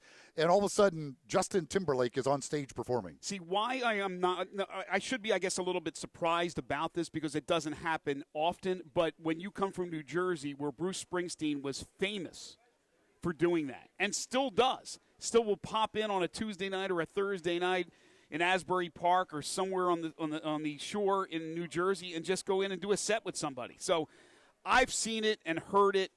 I haven't seen it, but I've heard about it in New Jersey with Bruce Springsteen. So it's funny because why not JT in Memphis? I saw this video and they posted this, man, what an awesome Wednesday night or something on Beale Street. And I watched so much video and it's the guys, the band that's on stage, and they're performing, and there's some guy which it turns out it's Justin Timberlake. But at the time, I'm like, all right, so it's a house band at BB King's performing, and I'm like, who's the other guy? Because he was just kind of walking around on stage. He wasn't singing at all at first. He's just kind of walking around. Why is there another guy like walking around on stage? And then he starts singing. I'm like, oh, it's Justin Timberlake. That's who that guy is. I was like, okay. Not your ordinary Joe. They were singing Tennessee Whiskey, and it was, I was like, that's – because and everybody standing at the bottom of the stage has got their phone out and videoing. I'm like, why is everybody so fascinated with this house band? Should I know who they are? And then who's the other guy? Oh, okay, the other guy is just one of the biggest pop stars in the world. Okay, I get it now. Now I see why everybody's got their phone out. That is a cool thing. All right. So before we jump into the SEC West, there is a note from Brett McMurphy that Arkansas State will be playing Ohio State in 2022. A bye game, obviously. Arkansas State will go up to Columbus. They will receive, according to reports, $1.8 million from Ohio State. Now, that season, Arkansas State also plays at the Liberty Bowl against Memphis, and they'll host UMass. I've never understood why teams avoid this. Like, some teams won't play the bye game. They'll want either 1 for 1 or 2 for 1 or 3 for 2, whatever it is. But they don't want to be just a bye team because it's a derogatory term. But I never understood that. That's $1.8 million going into the football program or at least the athletic department at Arkansas State. And if you've never been to Arkansas State or haven't been up there recently, what they have done with their stadium and indoor facility, pretty amazing. And why they're able to do that? Well, obviously boosters giving money and things of that nature, but also picking up $1.8 million to be a sacrificial lamb, if you will, of the Buckeyes. I mean, it's all depends on what you want your program to be. Some people just don't want to, like, admit or something of being on that level of being a bye game, and others just don't want to take. They just don't want to take the big old loss. But think about this. They would rather not do that. The money's not worth it to them. Think about this: Arkansas State, especially the last 8 years, 10 years. Think about the run of coaches they've had. Right? They're always competing for their conference championship. They have a really good football program, and they go to a bowl every year. So, does that hurt them? No, it only helps them. All right, let's get to the SEC West. We did the SEC East last Thursday. Eli, a little team called Alabama. They'll start with Duke. I got a roll tide here at All-Star Chevrolet. They'll open up in Atlanta against Duke. Other non-conference games, they'll play New Mexico State at home. They will play Western Carolina, and they also will play Southern Miss. You know their conference schedule. Do you see a blemish at all for the Tide here in 2019? I do have them losing a game. I have them going 11-1, 7-1 in conference with a loss at College Station against Texas A&M. All right, and that's nice to hear if you're an Aggies fan because we know how tough their schedule is, the gauntlet. But you got them losing the game in College Station. I have Alabama 12-0. 8-0 in the conference, once again representing the West in Atlanta in the SEC championship game. All right, next up, LSU. They open up with Georgia Southern on the 31st. I assume a win. Then, September 7th at Texas. I have them losing at Texas. I have them winning at Texas. I'm still not sold yet on Herman and the Longhorns, although I think they're going to be very, very competitive and improving as they have the last 2 years. But I don't know. I really like Ellinger. He can throw it with the best of them. But I saw Maryland go down to Texas and beat them a couple years ago. I'm going to take LSU. Northwestern State at home on September 14th. Win. September 21st, they go to Vandy. W. Win, yeah. Then they don't play until October 5th against Utah State. Not a bad little football program, but no match for LSU, in my opinion. I assume you're in agreement. That's going to be a win. Florida on the 12th at home. I've got that as a loss. At home. Yes. In Death Valley. Florida beating LSU. I got LSU winning. And this goes back to my thoughts on Ed Orgeron and your thoughts, which completely differ. October 19th at Mississippi State. Tread lightly as we got Kerry Dickey over here. I have that as a loss. I have it as a loss, too. I think the Bulldogs will win that game. Auburn on the 26th in Death Valley. Win. I have it as a win. At Alabama on the 9th, obviously you have it as a win. No, I have it as a loss. I'm sorry, as a loss. I have it as a loss as well. On November 16th at Ole Miss. Win. 23rd, Arkansas at home. Win. Same here. And then the 30th, Texas A&M. Win. Win. So you have them overall? I have them at 8-4, 5-3. Wow, I have them at 10-2, 6-2. So I got LSU better. I have Alabama better record-wise than Eli has with either. We move on. Let's take a look at Auburn. They open up week from Saturday against Oregon, but that game will be in Arlington. How do you see that one? I have Oregon winning that game. I just think with a true freshman quarterback, first game in that type of setting, bad situation, Oregon with the experienced quarterback, I take Oregon. So I went back and forth on this one. If you missed the news yesterday, Bo Nix was named the starting quarterback for Auburn, at least for game one. Oregon has an experienced team. They have an experienced quarterback in Justin Herbert who could have went to the NFL. He decided to stay for a final year. But even with that said, Oregon, long trip. It's in Texas. I know Auburn's in Alabama, but it's still not as far for them. Auburn is really, really good everywhere. We just don't know about the quarterback. I have a hunch that that quarterback will have enough protection and he'll have enough from his running backs and wide receivers to beat Oregon. I just don't have the confidence in the Pac-12, so I'm taking Auburn. Tulane on the 7th for Auburn. That'll be a win. Win. Kent State on the 14th, a W. 21st at Texas A&M. I have it as a loss. I have it as a loss as well. September 28th, they got Mississippi State at home on the Plains. Win. Win as well. At Florida on the 5th of October. Loss. I have it as a loss. 19th, they go to Arkansas. Win. Win. At LSU on the 26th, we just talked about that. You have it as a loss. I have it as a loss. November 2nd, Ole Miss at home. Win. Win.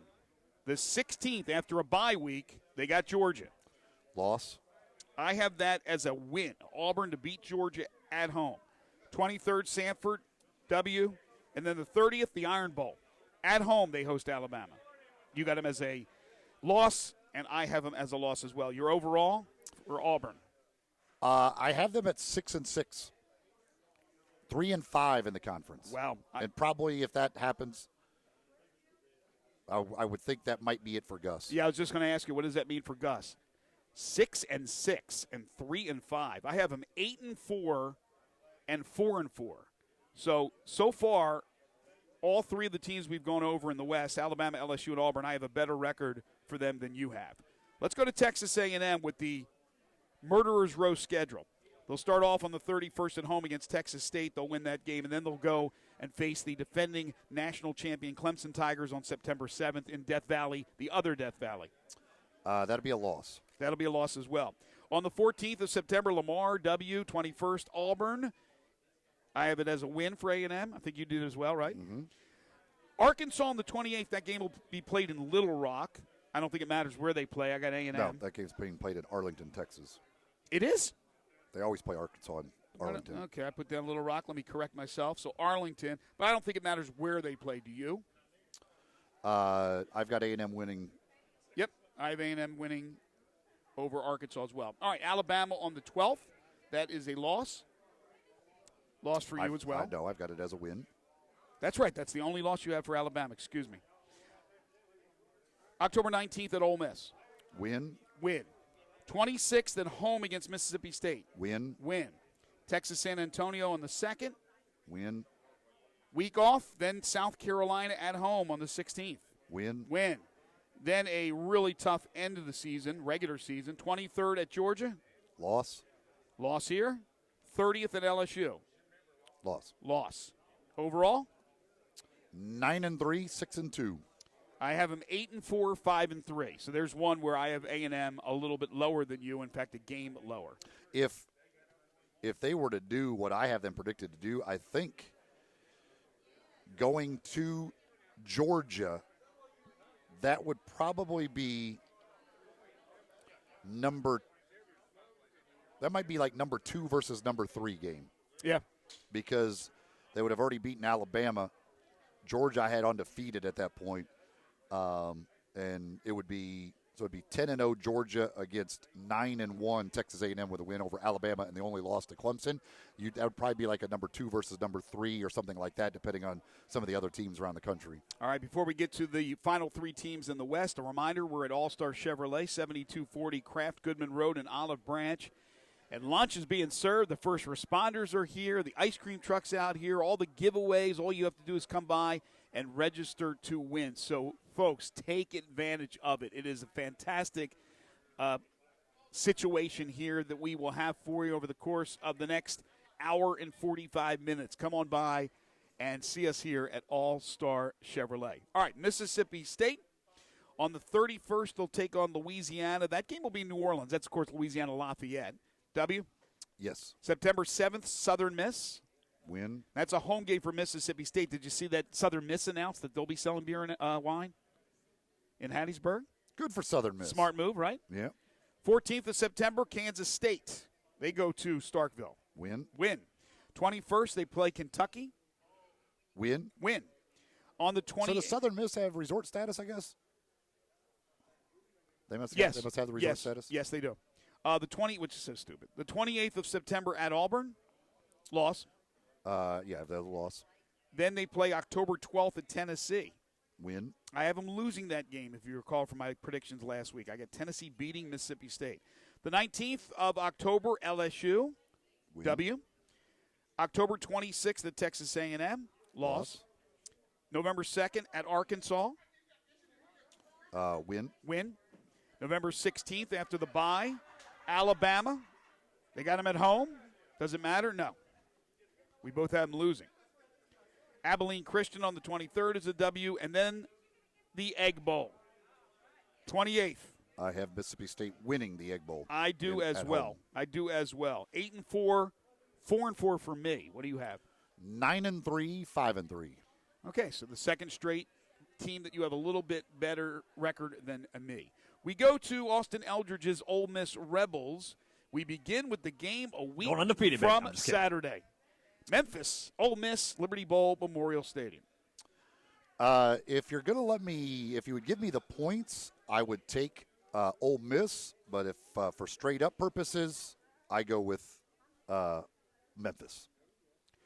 Memphis, so that would be a loss for Ole Miss. The 7th of September, Arkansas. We're giving away a pair of tickets for the Ole Miss home opener. I have Ole Miss getting a win over Arkansas. So if you come get these tickets, you're going to see a win. I have them beating Arkansas as well. The 14th, Southeast Louisiana. Win. 21st, Cal. Win. So they got the 3-1 start that I believe in my prediction, they get the 3-1 start that I believe they have to have any chance of making a bowl game. The 28th at Alabama, loss. Yep. October 5th, Vanderbilt. They've had trouble with Vandy over recent years, but I have them winning that game. Win. At Missouri on the 12th. This is where the schedule takes a turn for the worse for me, for Ole Miss. That's a loss. I have them winning that game. I have them winning in Columbia. Now, October 19th at Texas, or home to Texas A&M, loss.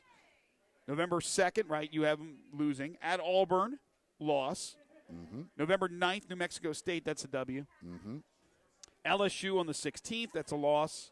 And then at Mississippi State, that would be the Egg Bowl. We just talked about that. That would be a loss. So what do you have them overall? I have Ole Miss just missing the bowl game, 5-7, and going 2-6 in the SEC. And I have one better. reaching bowl status at 6-6, 3-5 for Ole Miss. All right, finally, Arkansas. October. Make that August 31st. They're not going to begin in October. They're going to start when everybody else starts. So Portland State. They definitely do not want to skip that first month of their schedule. That is for sure. Arkansas needs those games to have something go on good this year. Portland State. Damian Lillard runs for 200, but I'm going to take Arkansas to win. How many does McCollum get? McCollum, he's a hell of a quarterback. A little dual-threat quarterback. He has a good game, but again, I think Arkansas finds a way to get the win. All right, at Ole Miss, we both predicted a loss there.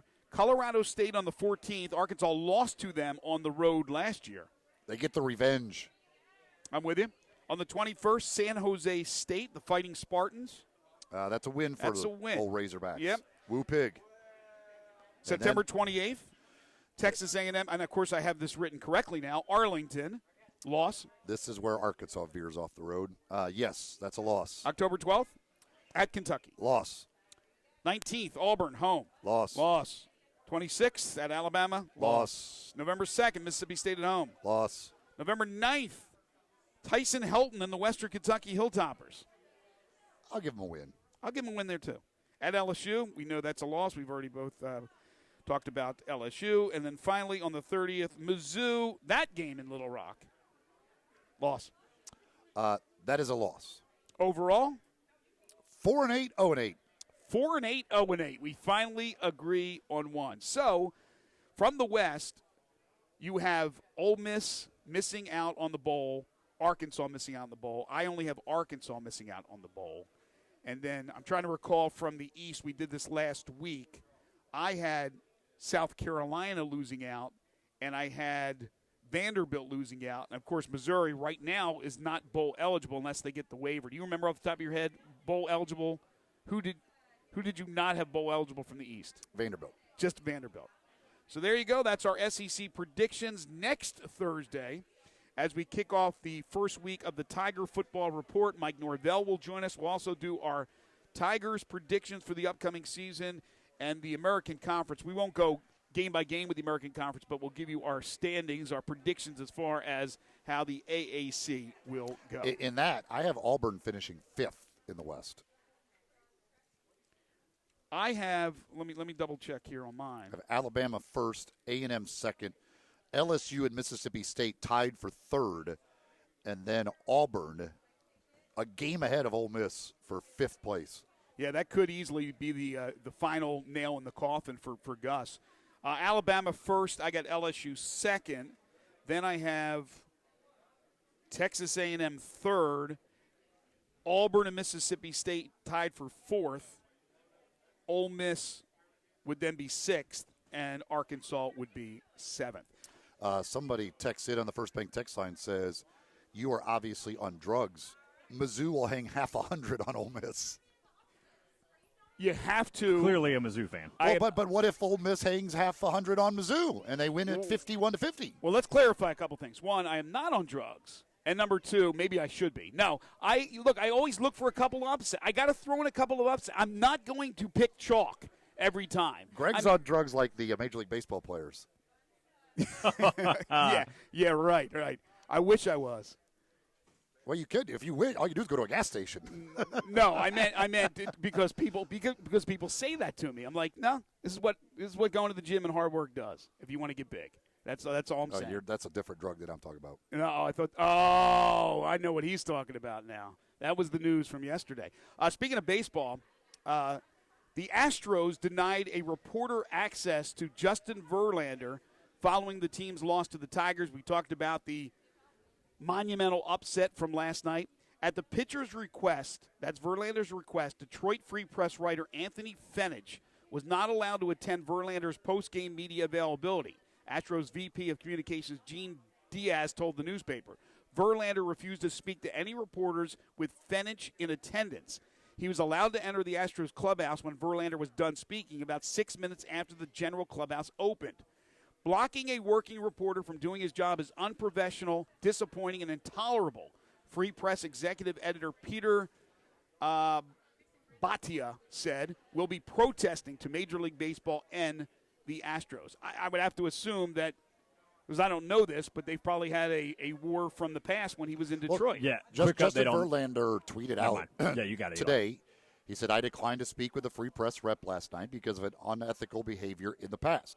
I reached out to the Free Press multiple times before the game to notify them why and to give them an opportunity to have someone else there. Ironically, they didn't answer.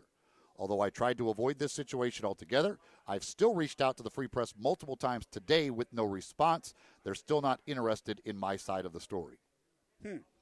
He pitched in Detroit, and obviously must have had an issue with this writer.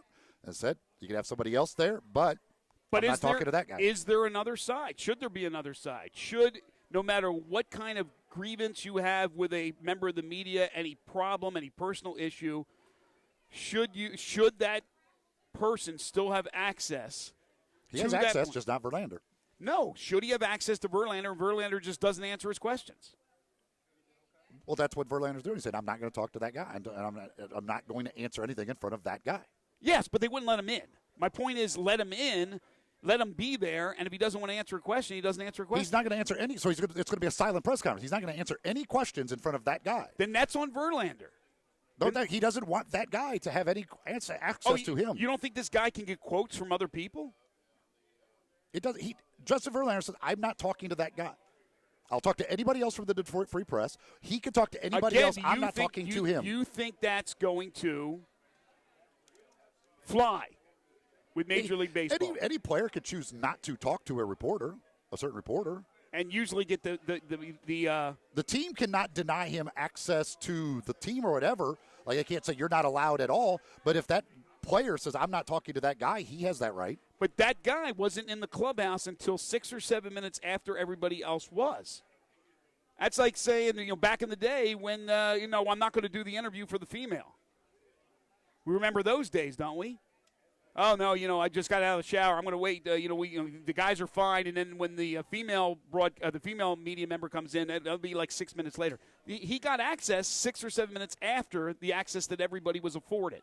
I'm saying that's going to be an issue. It's going to be a problem. All right, we'll take a break. When we come back, we're going to talk with our good friend Drew DePriest from here at All-Star Chevrolet, and we got 2.5 questions on the docket. If you want to text in, you certainly can on the First Bank text line at 67129.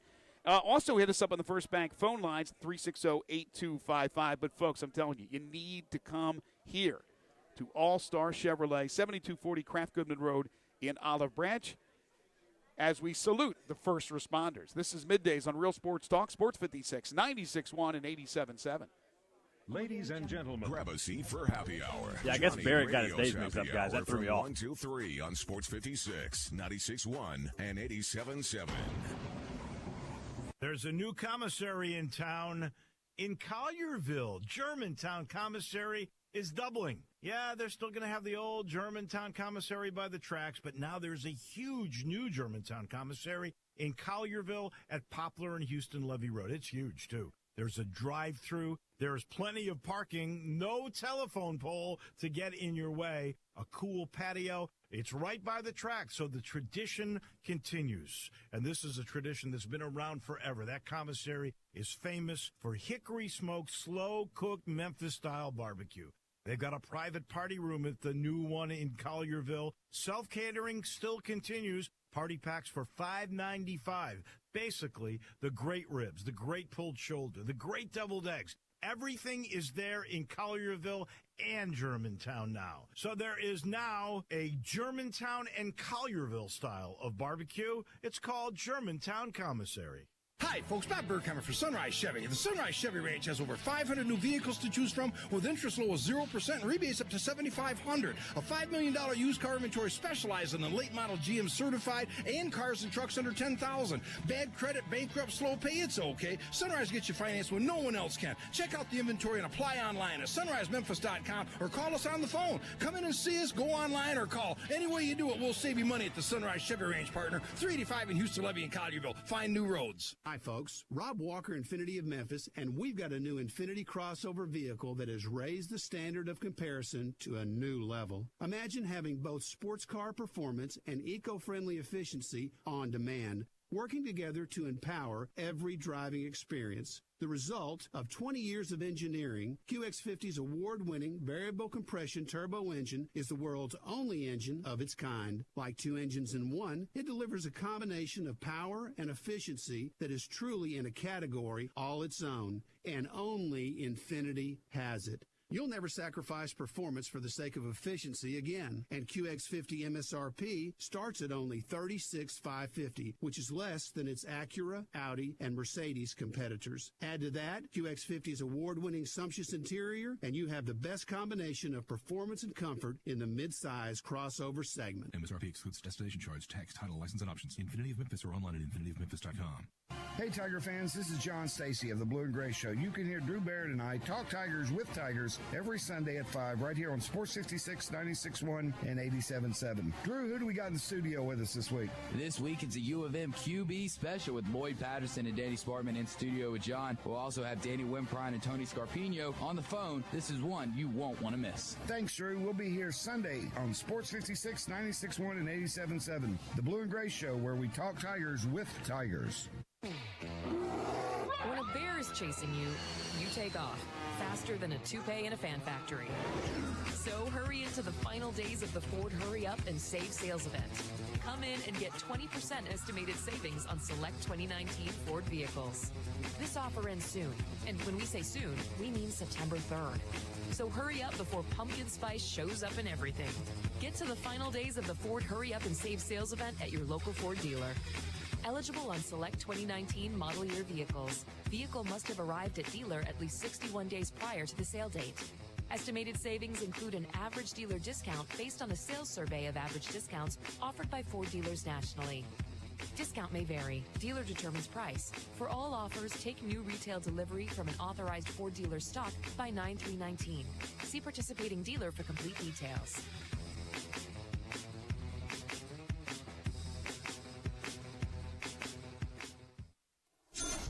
Now, back to Sports 56 Middays presented by FedEx. Here once again are Greg Gaston and Eli Savoy. Let's do it. Well, Eli, I hope Harpo's Fish and Feathers Catering has made a lot of catfish and chicken, because there are a lot of people here. We are having a good old time here at All-Star Chevrolet. Yeah, they made a lot, but I'm not sure if it's going to be enough. People just keep on coming in here, and it smells so good. I mean, I just hope they save a little bit for us. It would be nice, but I'll tell you what, the first responders is what it's all about. We are very pleased to be joined by Drew DePriest. He's the owner of All-Star Chevrolet. First of all, thanks for having us out, Drew. How are you? Everything's great. Thank you guys for coming. This is the first time you've done this, and I think it's I would say it's a hit to go out and pay a lot of respect and honor to these first responders who maybe sometimes fly under the radar and don't get the respect and admiration that they deserve. I agree. It's General Motors kind of came up with the idea to say, hey, look, let's do an open house and come up with an idea to have an event. And I looked across the street at the fire station. I was like, and then we knew the police chief, and we knew the mayor, we knew the fire chiefs, and we said, I mean, this is what this place is all about. And it wasn't about the fact that GM gives them extra discounts over and above. It was just about these guys are always responsive. And even when I knew my father went through the process of having a heart attack one time, you're talking about somebody who took fantastic care, followed up after the fact, and just took great care of us and our family, and especially of him. And we're very appreciative for everything these guys do, because we've got a great, safe place to live and for our families to be. And we're just very grateful to these people. Although I have to tell you, but I get a little nervous seeing this many police around. You should. got me sweating over here. Well, I haven't given them your Social Security number. They haven't run you down yet. I see a lot of them eyeing me like they're worried about what I'm doing. Well, over you here. look guilty. Well, see, that's probably the thing. The sweat probably gives it away. But for you, obviously, this dealership's been here. How long has this dealership been here now? I've had this store for 26 years. 26 years. So, and obviously, great location here. But as you said, Olive Branch is just such a great neighborhood, great, safe community and everything else. And these folks come out and support you. They do. And, everybody here is from somewhere else. Because when I got here back in 1990, I was an outsider when there's only 2,500 people, and I'm still an outsider. So all these other people that have really joined and come to DeSoto County and to Olive Branch, yeah, it's a whole new process. A lot of new people, but we love it. But everybody knows it's still a tight-knit group community. We talk, obviously, sports and so many changes in the game, whether it's football, basketball, baseball. When you talk about 24, 25 years that you've been in existence here with All-Star Chevrolet, So we talk about the game of baseball, how it's changed. And this has the automobile business, has the car dealership business changed in a quarter century? Oh, big time, yeah. It used to be, we had an old Astro van out here, and you may come in here on a Corvette, and we're trying to figure out how to get rid of that Astro van and talk you into it. That's purple out there. And nowadays, everybody does all their homework online. Everything's done. They can shop your prices versus everybody else, and it's very competitive. But it's not like the old days where you came in and then you negotiated several $1,000s. Things are pretty close to what they're supposed to be, or they just go to the next one that's online and go somewhere else and find it. Right. So it's very competitive, and but it also helps you move your inventory much faster. So we're pleased with it. That's an interesting point. So online, a lot of people doing their shopping, doing their homework, Everybody. so they're ready to rock and roll when they pick out a vehicle. Yeah, they still want to negotiate a little bit, which is understandable. I would. I'll ask for a discount at McDonald's. It doesn't bother me. So you're not going to get one, though. Probably not. The Blazer, which Chevy came back out with the Blazer for the first time in how many years? It's been a long time. It's been a long time. What's the response been to that? It's been great. It's been great because it's similar to the size of the Traverse, but it gives you something a little bit different without having to get the third row option a little bit longer. So it's been really good. And then the new 2020 HDs just came out this last week, so we've got quite a few of those and a whole bunch coming. And for those big commercial guys, like we've got a lot of commercial people here, a lot of the great builders like TDL Construction and Montgomery Martin Construction, a bunch of these great guys, and also the Association of Building Contractors. They've sent a lot of people out here. And they're seeing these for the very first time, and it's nice to watch the reaction on what they see. And then, of course, there's the Corvette. Oh, yeah. I know you guys are taking deposits now for the 2020 Corvettes.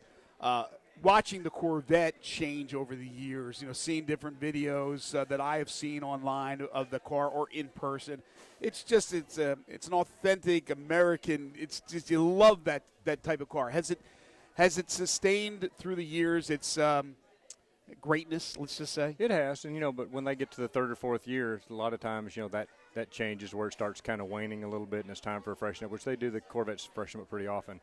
What's different about this one is this is a mid-engine Corvette, so here comes the car. They feel like they've gotten all the max horsepower because it's always rated the top sports car for the money every year in, year out based on what you spend for it. Now here comes a car starting at $60,000 with a 3-second 0 to 60. And it's going to be rear-wheel drive, so it's a completely different car. So that'll also help push these last couple of Corvettes that we've got out because this will be the last of those cars, these front engine models. And here comes all the new design because these things look exotic. If you haven't seen them, but we've already got deposits, and we got getting quite a few of them next year. And I would say almost half of them are already pre-sold. Really? Wow. We won't even see them until probably January, February. But you can go, I think, on Reserve Mine now or something to that effect. Look for Chevrolet Corvettes and build one out the way you like. But it's really neat. You go play with the colors and the interiors and the options and the caliper colors, and it's a lot of fun. Where do the breakdown between cars, SUVs, trucks now? As far as it feels like when I drive down the road, I see nothing but SUVs. It feels like everybody drives an SUV now. We do a really good job with. We're not as good on the cars as we do a ton of used cars. And even a dealership like ours, we're still 2/3, 3/4 ton used cars, believe it or not. But we do a lot of trucks. We do as many trucks as anybody, and SUVs. That's the bread and butter these days. And you see a lot of these manufacturers, they're even cutting out a lot of their car lines just because it's just a smaller number. They're spread out over a wide range, and everybody just wants to go. You can take something like a Cruise, and now you can go to a Trax, which is a small SUV for the same price, and people would rather sit up a little bit and have that option. All right, let me leave you with this. Technology obviously has increased so much that you can get anything you want just about in an automobile. Where does the car business go from here? Where do we go? Like, what more is on the horizon? What can you tell us?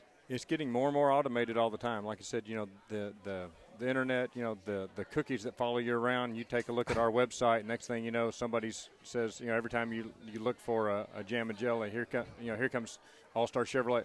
Yeah, I don't know how they do it, and they don't ask us how to do it. This is a General Motors thing that they're doing, but it's always about the digital advertising and you guys and the local stuff to get these people to follow people around. They're even going to your site, and you guys know to refer them back to us. But what about the vehicle? What about the vehicles themselves? Oh, look, it's self-driving. We have not been as yet. I don't think we've really grown to the electric cars yet. Yeah. They're coming. I mean, they do it up in the Northeast. I have a sister who lives up in Boston area, that's becoming a big thing up there because of the short drive. But you're making short drives, but you may be in traffic for an hour and a half. Short in mileage, but long in time. But even like the new Silverado I'm driving, even that, you're still in the car shuts off at stoplights unless you want to turn it off. So it's about conserving gas. The conserving gas and the safety measures now taken in vehicles. It's crazy. Yeah, people we'll loan them, say, a Tahoe or Suburban, and we've got a brand new one about to come out also. And the first of the year, and then, but you feel like a big marshmallow is pushing you back in the lane because you didn't put your turn signal on to come left, right? And you start drifting in the left lane, and here comes this big marshmallow, and you're trying to figure out where it comes, and it freaks people out unless we tell them about it. I've driven some of those cars, and it's just weird. Like you're like, what am I doing? What's happening? Why is this like? What did I do? It takes a while to get used to it. Yeah, you have your cruise control set. Thing will start slowing down on you. You're like, what just happened? Is it break? What? Oh no, that's right. Because there's a car in front of me right now. Yeah, it's helping you. Exactly. There's no question. When I say crazy, I mean crazy in a good way. That's correct. The phone number here is 866-884-3931. The website, www.allstarautogroup.com. It is All-Star Chevrolet. We're having a blast here today. Drew, thank you so much. Really appreciate it. Thank you guys so much, and thank you to all our first responders. I just don't think people realize. I know they do. But when you really stop and think about what would it be like if these guys weren't around or there was even half of them, you would realize – man, how much safe, especially in a great community like ours here in DeSoto County and being in Olive Branch, what these guys mean to us, and they really do. And so this is just a little thanks back to them. Well said. Thanks, Drew. Thank you, Drew. Thank you guys so much. Drew DePriest, he's the owner of All-Star Chevrolet. We will take a timeout, come back with 2.5 questions. Still to come, Hour 3, Harold Grader in the AutoZone Liberty Bowl Inside College Football Hour. I don't know how many times in years past, Eli, we've had Harold on for the segment, and we've been someplace where there was food for Harold. I think it's like we do it for Harold. Well, I tell Harold we do. The funny, like when I call Harold, say, "Hey, we're at All Star Chevrolet on Thursday to do the show." What's Harold's first question he asks? Is there food? And if there is, who's doing it? This is Middays on Real Sports Talk, Sports 56, 96.1 and 87.7.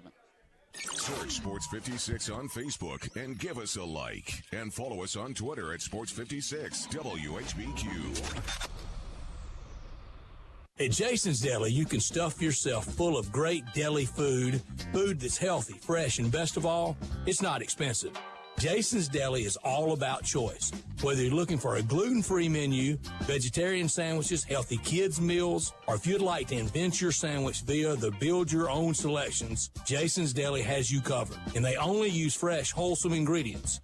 Choose from the club and specialty sandwiches, paninis, wraps, soups, salads, pastas, and much more. I love the cleanliness in the restaurant, the hospitality, and, of course, the cost. They have a huge salad bar and great soups, including Southwest chicken chili, fire-roasted tortilla, organic vegetable, tomato basil, and many, many more. And if you're planning an event, their catering department is fantastic and can handle any size party. Go check out Jason's Deli's 4 locations. On Ridgeway in the Park Place Center, that's my favorite, on Germantown Parkway in Cordova, at Poplar and Highland, and on Goodman Road in Olive Branch. Hey, everybody. Want to save some money on a brand new Chevy and get a full belly and for a good cause? Well, come out to All-Star Chevrolet in Olive Branch Thursday, August 22nd from 11 to 1 to honor all first responders. They're going to have a big fish fry and a whole lot more with food, beverages, door prizes, and an ice cream truck. So if you're a first responder or appreciate our first responders, come out to All-Star Chevrolet in Olive Branch on the 22nd and have lunch on us. And while you're out there, test drive as many new Chevys as you want, like the new 2020 Silverado. It's here, and the 2020 Chevy Blazer. And also ask about the 2020 Corvette. And not just that, the All-Star Chevy Challenge is just one more reason to head to Olive Branch for that all-new Chevy. Just take them any real written offer from any Mid-South Chevy dealer, and they'll beat it. So find new roads to Olive Branch, and don't miss lunch on us at All-Star Chevy on August 22nd. Remember, it's Olive Branch, not South Haven, people. All-Star Chevrolet on Goodman Road, or go to allstarautogroup.com. Are you tired of all the clouds and bad weather? Rain brings pollutants that can wreak havoc on your car's finish, but there is someone who can help. Car Wash USA Express has introduced their most advanced car wash yet with the exclusive Polymer Pro Wash, creating a stronger, more consistent protective sealant for your car's finish. Polymer Pro can only be found at Car Wash USA Express, where attendants are always on duty to keep you and your vehicle safe. For more information and locations, visit carwashusaexpress.com. Car Wash USA Express, because a dirty car is a dirty shame. Now, back to Sports 56 Middays, presented by FedEx. Here once again are Greg Gaston and Eli Savoy. Yeah. We welcome you back to Sports 56 Middays, live from All-Star Chevrolet, 7240 Kraft Goodman Road in Olive Branch. I think we need to remind everybody, Eli, what they could win if they come by and simply fill out a registration form. Well, they could win a lot. They've got a lot of opportunity because we have Ole Miss Arkansas tickets. That's the Ole Miss home opener against the Razorbacks, opening up SEC play. We have tickets to go see the Backstreet Boys next Tuesday at FedEx Forum. Tickets for the Avett Brothers at the Landers Center in October. That's October 24th. We have a pair of Malco movie passes. Golf for 4 at either Audubon or Fox Meadows. That includes a cart as well. Also got a $25 gift certificate to Red Hook Cajun Seafood in Bartlett. So we've got all kinds of opportunities for you to win. Plus, they've got stuff for you to win here at All-Star Chevrolet. Of course, the great food, which just continues to smell outstanding, really makes me want to just go over there and dive in. The only decision to be made will be whether it's fish or chicken. I don't do coleslaw. Hush Puppies I'm pretty excited about. And don't forget the ice cream after you're done. And you can pick up a goodie bag absolutely free here at All-Star Chevrolet. The goodie bag has these cool little koozies, little football koozies. They are neat. I've got a million koozies at home. Like I've got koozies everywhere. I've got drawers full of them. Does that move to the top of your list? This one is going to move up there. It's got a very good stable base, so it will not tip over very easily at all. And I just like the fact that it's got the little. I can play catch with it when it's empty. There you go. New England Patriots safety Patrick Chung scheduled to be arraigned on a charge of cocaine possession on Wednesday. Chung, 32 years old and a mainstay of that Patriots defense, that secondary, was indicted on the charge August 8th, according to the attorney's office, which added that the incident occurred way back in June. He's an 11-year veteran. He's played in 140 career games with 110 starts. What did he have? Cocaine possession. Wow. Thought it might be marijuana, Cheech and Chung. Time now for 2.5 questions. Who, what, where, when, how, and why? Questions start with these. Step right up and answer all my questions, if you please. I'm just a normal kid, like you, except that I ask questions. And because I'm brave enough to ask questions, I come under scrutiny. Asking all them questions. Why you asking all them questions? Now here is a question for you. What does the fox say? All right, Eli. Over the next 5 seasons, Tigers basketball will have blank number of Sweet 16 appearances, blank number of Elite 8 appearances, and blank number of Final 4 appearances. 3 Sweet 16s, 1 Elite 8, 1 Final 4. 3 Sweet 16s, 1 Elite 8, 1 Final 4 over the next 5 seasons. Okay? Who will be the 5 best NFL teams by record? May have to look up the NFL if you need that. And 5 worst teams by record this season. It doesn't have to be in order. But give me the 5 worst teams you believe in the NFL this season by record and 5 best teams. 5 worst, I'll start there. Miami will definitely be in that. I would say 5 worst. Miami. I'm going to go Cincinnati. These could end up, I may have to eliminate. I might end up with more than 5. Miami and Cincinnati. I'll hold off on the Jets right now.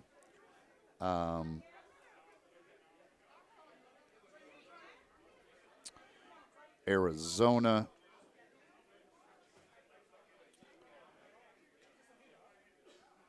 Giants. I'm saying Miami, Cincinnati, Arizona, the Giants, and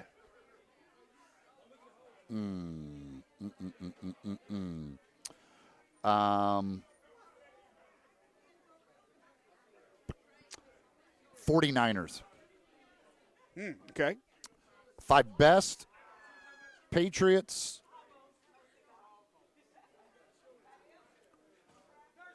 Chiefs,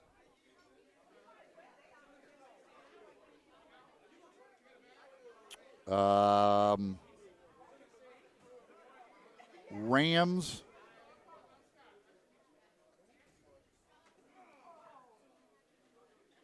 Eagles, and Texans. Texans. Wow. All right. Final question.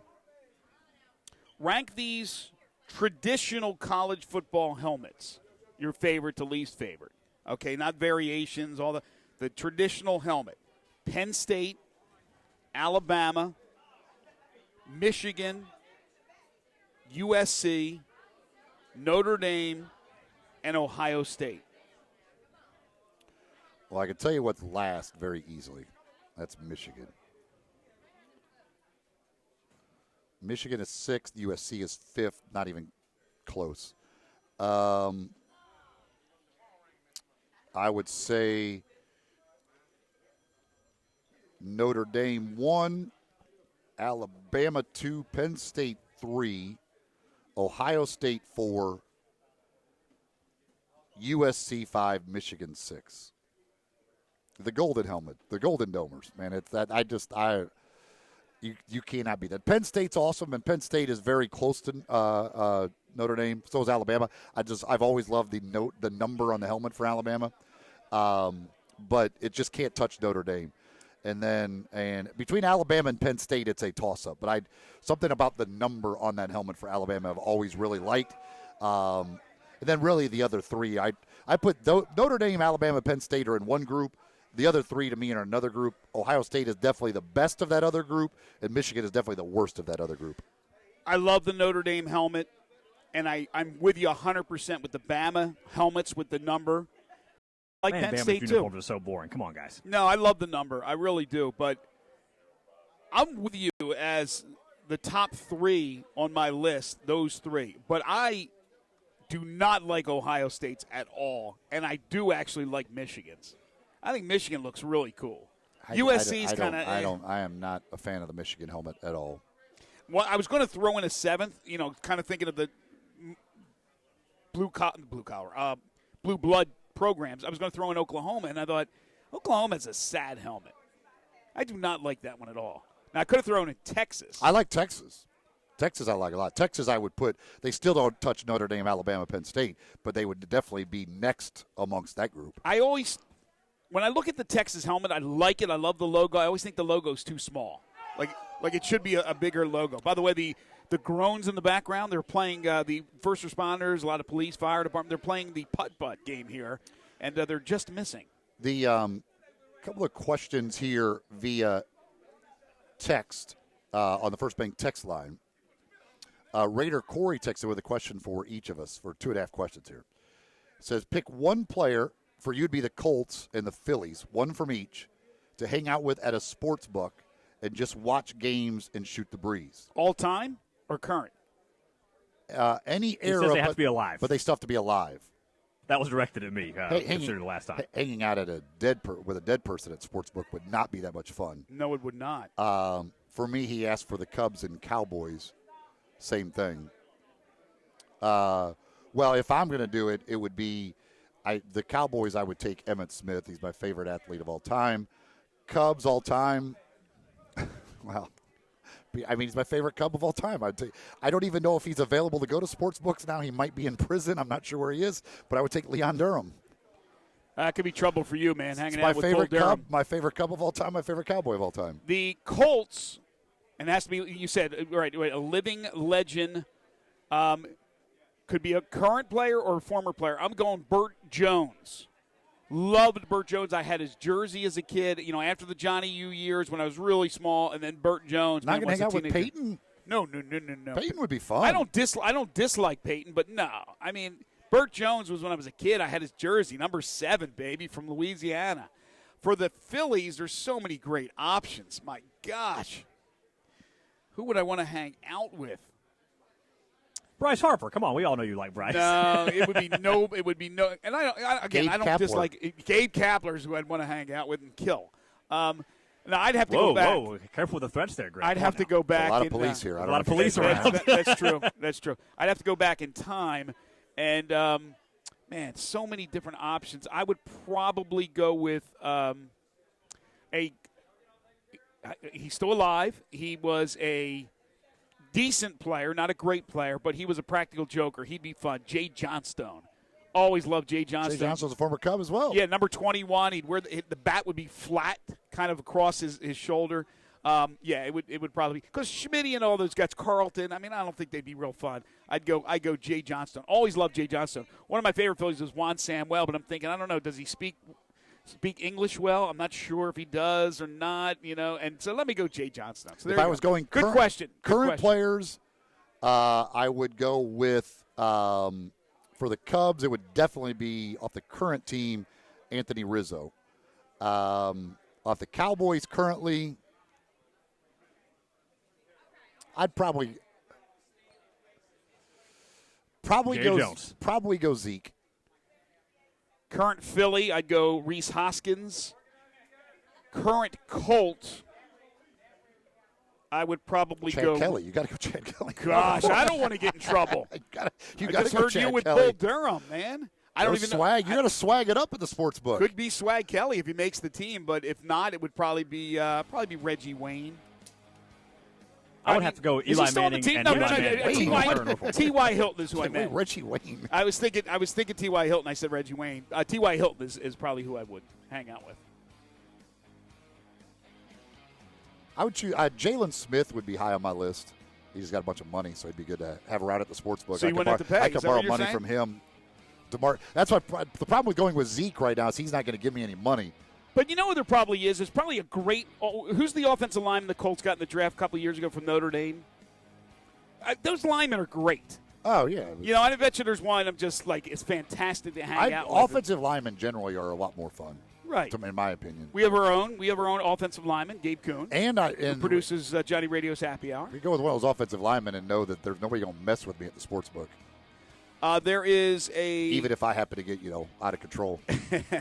There are several reports. Not that I would do that. Several reports out there on Twitter that, and confirmed by Evan Barnes from the Commercial Appeal, that former 4-star running back Asa Martin will enroll at the University of Memphis, formerly at Auburn and Miami. He will not be eligible this season, but has 3 years remaining. Again, a former running back at both Auburn and Miami, Asa Martin.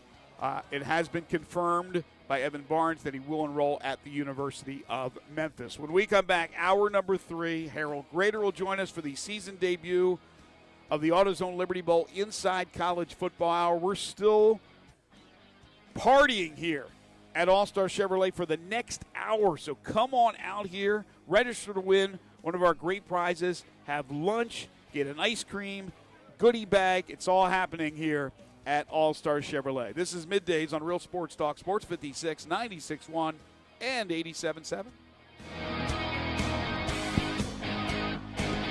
If you're the owner of a company and you're tired of a dirty office building, or maybe you're tired of dirty restrooms, or floors and carpets that are filthy, or windows that you can't even see through, I've got a solution. Let Trinity be your cleaning solution. Trinity Professional Services. They're putting professionalism back in cleaning. They specialize in stripping and waxing and buffing floors, in cleaning carpet. Just make it seem like it's spring outside. Window cleaning where you see through and everything shines. Commercial janitorial services specializing in final construction cleaning. Hey, the people that own this company, they are big construction people. They know what needs to be done. So if you would like it done the right way, call Todd Pope or Tommy Ferrari, the former Tiger quarterback, at 833-6773. 833-6773. It's Trinity. They're your cleaning solution. Campbell Clinic now offers daytime walk-in care, and you don't need an appointment. If you've got any kind of urgent break, sprain, strain, you can walk into any of their 5 convenient locations Monday through Friday from 8 until 4. There's no long wait you have to put up with the ER, and those doctors are really good, but they're not orthopedists. They're not world-renowned orthopedists who have come up with different procedures and written the manuals for them that are used everywhere in the world, and I'm not kidding you. And you can now see those doctors who treat the Tigers, the Grizzlies, the Redbirds. You can see them today without an appointment. And I'm talking Collierville, Germantown, South Haven, downtown at the Med Center, or even the Campbell Clinic Spine Center in Cordova. Now, if you've got something pressing, you got to go to work, and you can bear the pain until the evening, there's Campbell Clinic After Hours. That's Monday through Thursday from 5 to 8 in Germantown, South Haven, even Saturday morning in Germantown. If you're injured, don't wait. Visit Campbell Clinic Walk-In Care or Campbell Clinic After Hours. Sundays and Mondays are special at the Butcher Shop, celebrating over 35 years of serving the Mid-South by giving a big thank you to you, their loyal customers. You can come in, relax, watch your favorite games, and enjoy hand-cut steaks along with a premium bar. Sunday and Monday nights from 5 until 8:30, you can get select entrees for $25. That includes a salad, baked potato, and bread, and you don't have to pick one, you get all 3. Some of those entrees are 10-ounce New York strip steak, slow roasted prime rib, Atlantic salmon with dill sauce, marinated grilled chicken breast, grilled boneless pork chops, and crab stuffed shrimp. Plus, all appetizers and desserts are 20% off. Don't forget, Hamburger Friday every Friday from 11 to 2. It's the best. The Butcher Shop, always a Memphis tradition. Call 901-757-4244, 901-757-4244 for more information, or just stop in at 107 South Germantown Parkway in Cordova. We are Sports 56 WHBQ Memphis, WIVG-FM Tunica Memphis, and WPG-FLP Memphis, Flynn Broadcasting Stations. Welcome back to Sports 56 Middays, delivered by FedEx. It's time now for the AutoZone Liberty Bowl Inside College Football Hour. Here are your hosts, Greg Gaston, Eli Savoy, and Harold Grader. Welcome back. As we roll on here, hour number 3 of the program here on this Thursday. Again, we are saluting the first responders with the folks at All-Star Chevrolet in Olive Branch. All kinds of food here. Harpo's Fins and Feathers Catering is taking care of the folks today with chicken and fish, fries, hush puppies, coleslaw, banana pudding. There's an ice cream truck is here. We got all kinds of good stuff for you and many opportunities for you to win. Still got about 45 minutes or so to come on by and register. We have a pair of tickets for Ole Miss and Arkansas coming up on September the 7th. We've got tickets for the Backstreet Boys at FedEx Forum next Tuesday. We got tickets for the Avett Brothers at Lander Center on October 24th. We've got Golf for 4 at Audubon, including cart. Golf for 4 at Fox Meadows, including cart. A pair of Malco movie passes. And a $25 gift certificate to Red Hook Cajun Seafood in Bartlett. Drawing for all of that at the end of the show. They're drawing for prizes here right now. Folks are walking out with prizes as we speak. So all kinds of opportunities to win. Drop your name in the box. We'll be drawing just before 1 o'clock. And there is still some food remaining here. So come on by and see us here at All-Star Chevrolet. And again, salute these first responders, many of them on hand here today. Police and firemen, we certainly say a big thank you to them. No question about it. Want to thank, of course, our title and presenting sponsor, and that is FedEx. Each and every day they bring it to us, and each and every day they bring it to the world. FedEx, visit FedEx.com/e-commerce to see how FedEx can help you start, grow, and efficiently manage your business. Greg Gaston, Eli Savoy, here at All-Star Chevrolet. Austin Eldridge back in the Family Leisure Studios, where family and fun come together. Family Leisure, 2120 Whitten Road, just north of I-40. Before we get to the AutoZone Liberty Bowl Inside College Football Hour, a reminder, tomorrow we're back in studio, and we begin a new segment with John Varlas from the Daily Memphian, as he will preview the high school football scene each and every Friday. Plus, Barrett Sallee, a Friday regular on college football, and Tony Madlock will join us from the University of Memphis Tigers coaching staff. The basketball team just came back from the Bahamas. We'll talk to Tony about what he saw down there and what he expects this upcoming season. That's all coming up tomorrow. But right now, it's time for the AutoZone Liberty Bowl Inside College Football Hour. I'm trying to get Scott here from All-Star Chevrolet. He had promised me the other day when I was out here. He's supposed to do a dance for us, and I don't know when that dance is going to happen. Oh, here it is. Here it is. Oh, is he going Icky Shuffle on us? It is the Icky Shuffle. How many youngsters you think would remember Icky Woods? What percentage? 20%? Under the age of what? What are you talking about? Let's say high school players right now, high school football players. Would know None. the name Hickey? Very few. Icky Woods. Very few. Very few, you think? I'm saying 5% at best. Harold Grader, how are you, my friend? Doing great. Great to be with you. Excited to start another year, the AutoZone Liberty Bowl Hour. How many seasons now for us? I lost track. 35, I believe. I was going to say. I think the Bear was still coaching. Something like that. Icky might have been still playing. I don't know at that time. That was 1985? Icky Shuffle? No. Icky was in the 90s. No, he wasn't, was he? Icky Shuffle. Icky I was was in the 90s. thinking of the Bears. You're about Super Bowl Shuffle. Yeah. That's right. That was Icky, 80. Icky Woods, I'm going to guess Icky Woods was pretty much his whole career in the 90s. Was Icky post Boomer Esiason? Icky Woods was, he was from 88 to 91. Yeah. It was 3 years. 88 to 91. But what an impact he had. I thought he played longer than that. I thought he had like 5 or 6 years at least. He was the average running back. The average running back, his lifespan of 3 years. Yeah. Icky had 3. First team All-Pro in 1988, though. Yeah, when they talk about the average running back's lifespan, it's a picture of Icky. 3 years. Well, how are you, man? How was your summer? Great summer, and we've had a great offseason at the AutoZone Liberty Bowl. And just to kind of recap what we've been doing and what we've achieved, since we basically talked last, way back when.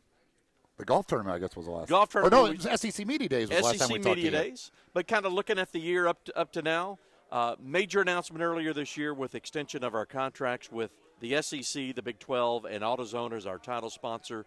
Those contracts extended for another 6 years, so we have this year plus 6, which will take us through 2025. You mentioned our annual summertime event with our big dinner on Sunday night and then the golf tournament on Monday, which this year was held out of Southwind. That was back in June. We'll be announcing that annual donation to St. Jude here in the coming weeks, but we thought that event went very, very well, and we were excited to be at Southwind there a month before the WGC. Kind of gave folks a little flavor of what the big guys were going to face. And then I don't know if you guys saw this. Another significant announcement for us just a few weeks ago. Don't know if you're in the demographic. Maybe, maybe not. Esports. Right. We have partnered with an organization called Battle at the Bowl. You can go to battleatthebowl.com to see what that is all about. It's going to feature a game of the week around college football, and it's a way for us to wrap our arms around what is an incredible arrival of and has become a part of the sports scene is esports, and a way to get the fans of our partner conferences and just college football fans in general engaged with us at a different level in experiencing the AutoZone Liberty Bowl and a relationship with us at the Bowl through esports. So that's exciting, and that's getting going.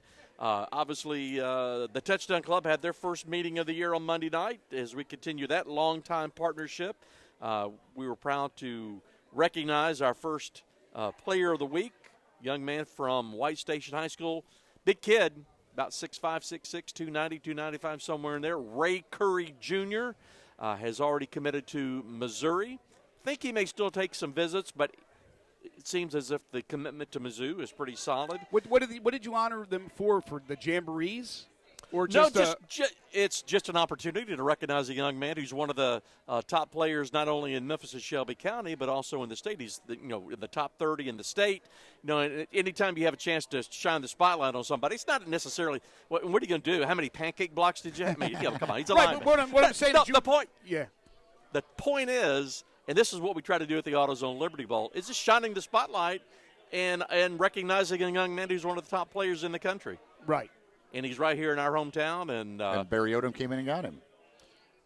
Yes, sir. We'll see what happens on early signing day. But again, talking to the young man and his family, it seems as if the commitment to Mizzou that he made earlier this year is there and significant, and he's looking forward to being a Missouri Tiger. If you have any questions or comments, want to talk some college football with Harold Great or anything specific for Harold, you can text in on the First Bank text line at 67129. Hit us up via the phones as well on the First Bank phone lines at 360-8255. You mentioned a lot of things that have happened over the summer. Another thing that you didn't get to, which today will be shown off to the media, is the refurbishment at Liberty Bowl Memorial Stadium, including the new Jumbotron, which has been changed. Obviously, the company that they had went out of business, so they had to eventually make these changes. But the city stepping up, Jim Strickland will be there, among other dignitaries, including Allie Prescott, to show off this today. So you're going to have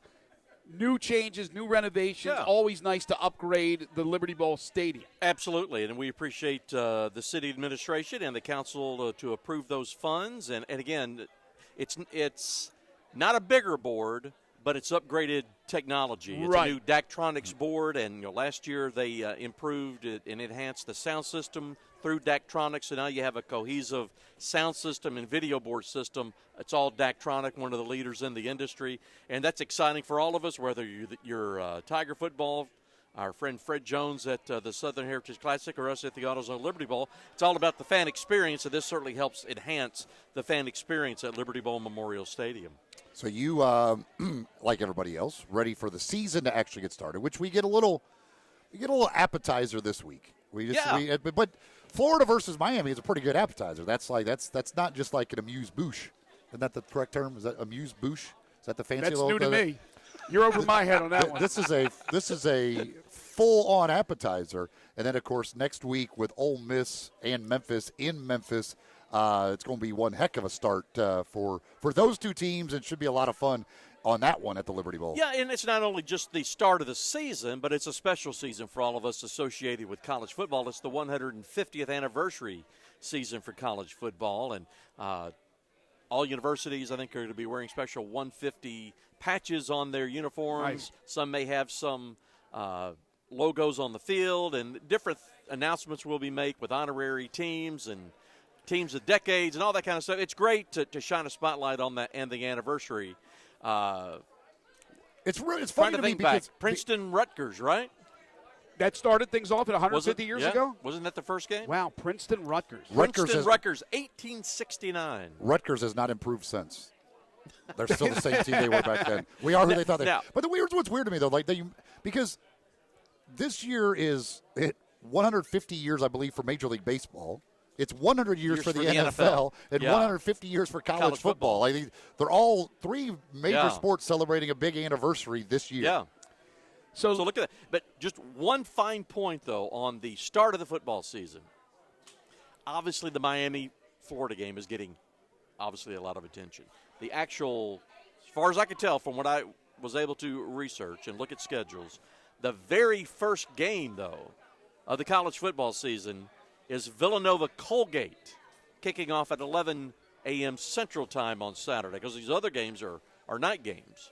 How many Colgate? Just for the is that on TV? Can I go Colgate? It's a great toothpaste. It is. I use Colgate as a matter of fact. In a little bit of AutoZone Liberty Bowl history. They played in the AutoZone Liberty Bowl. Really? Way back when in the Philadelphia days. Yeah. How many games Saturday is the University of Miami Florida game the only FBS game? Arizona at Hawaii. Arizona Hawaii. There's 2 FBS games. So you had the 4 games that I saw: Miami, Florida, Arizona at Hawaii, Villanova, Colgate, and Youngstown State and Samford in the Crampton Bowl down in Montgomery, Alabama. ESPN.com. Since you're How about that? I mean, you're just coming with it today. He's done his homework. I had no idea that Colgate or Youngstown State was playing. 150 years of college There football.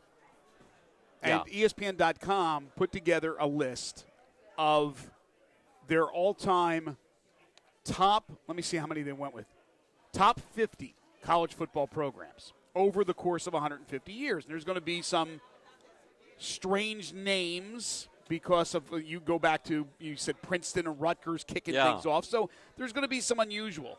And it's not just the FBS. They've included all divisions. Absolutely. So this is the list they compiled, and we can discuss it. And folks, you can discuss it as well if you'd like to participate in the program. Alabama, number 1, 15 national titles. Notre Dame, number 2, 13 national titles. Ohio State, number 3, 8 national titles. Oklahoma, 4, 7 national titles. USC's 5th with 9. So they have more than Oklahoma. They have more than Ohio State. They have them 5th. Michigan with 9 national titles, but they haven't won one in a while. They're 6th. They have Yale, which hasn't done anything in a long time except for within the Ivy League and the FCS, 18 national titles. Nebraska 5, and maybe they're on the rise again with Scott Frost. Texas 9th with 4, and then North Dakota State with 15. Thoughts on the top 10? And does anything jump out at you? Is Alabama the number 1 all-time program? Is it debatable? It sounds like they basically looked at how many championships have you won and what other criteria you're really going to use, because at the end of the day, it's about winning. It's about championships. Well, like I said, Michigan's still number 1, the most winningest all-time wins. I think they're number 1 all-time wins. Yeah. But again, it's interesting. USC's 5th with 9, but Ohio State has 8, and they're ahead of them, and Oklahoma has 7. They're ahead of them. So it's I think it's a big part of it was how many titles and how many wins, but not all. Not a whole lot to argue with there. I mean, who's left out? There are teams that we'll get to now, like 11 is Princeton. So nobody's going to throw Princeton. But Penn State, 12th, 4 national titles. Tennessee, number 14 all-time, according to ESPN.com, with 2 national titles. They got 59.2%, I guess, of the total voting. 14th all-time. Is that about right? Probably so. I mean, they have and again, it's what's the criteria if you're talking about a long time tradition, success over multiple decades. You go obviously with Tennessee, you go back to the General Neyland, right? And they've had different eras where they've always been successful. Now, obviously, here in the last 5 to 10 years, there's been a little bit of a drop. But you look over at the span of the history of their university and their program, that's probably a good place for Tennessee to be ranked. Let me go over the criteria. I want to just read this verbatim. It says, our goal, honor the accomplishments of teams across 150 seasons and all divisions while rewarding successful programs at the highest level in sport's most competitive era. Teams should be judged by winning games and winning championships, since those records exist all the way back to the early years. While some early game outcomes are even disputed between teams, national titles are subject to far greater debate. Fortunately, the NCAA decided that issue for us with its official list of major college champions.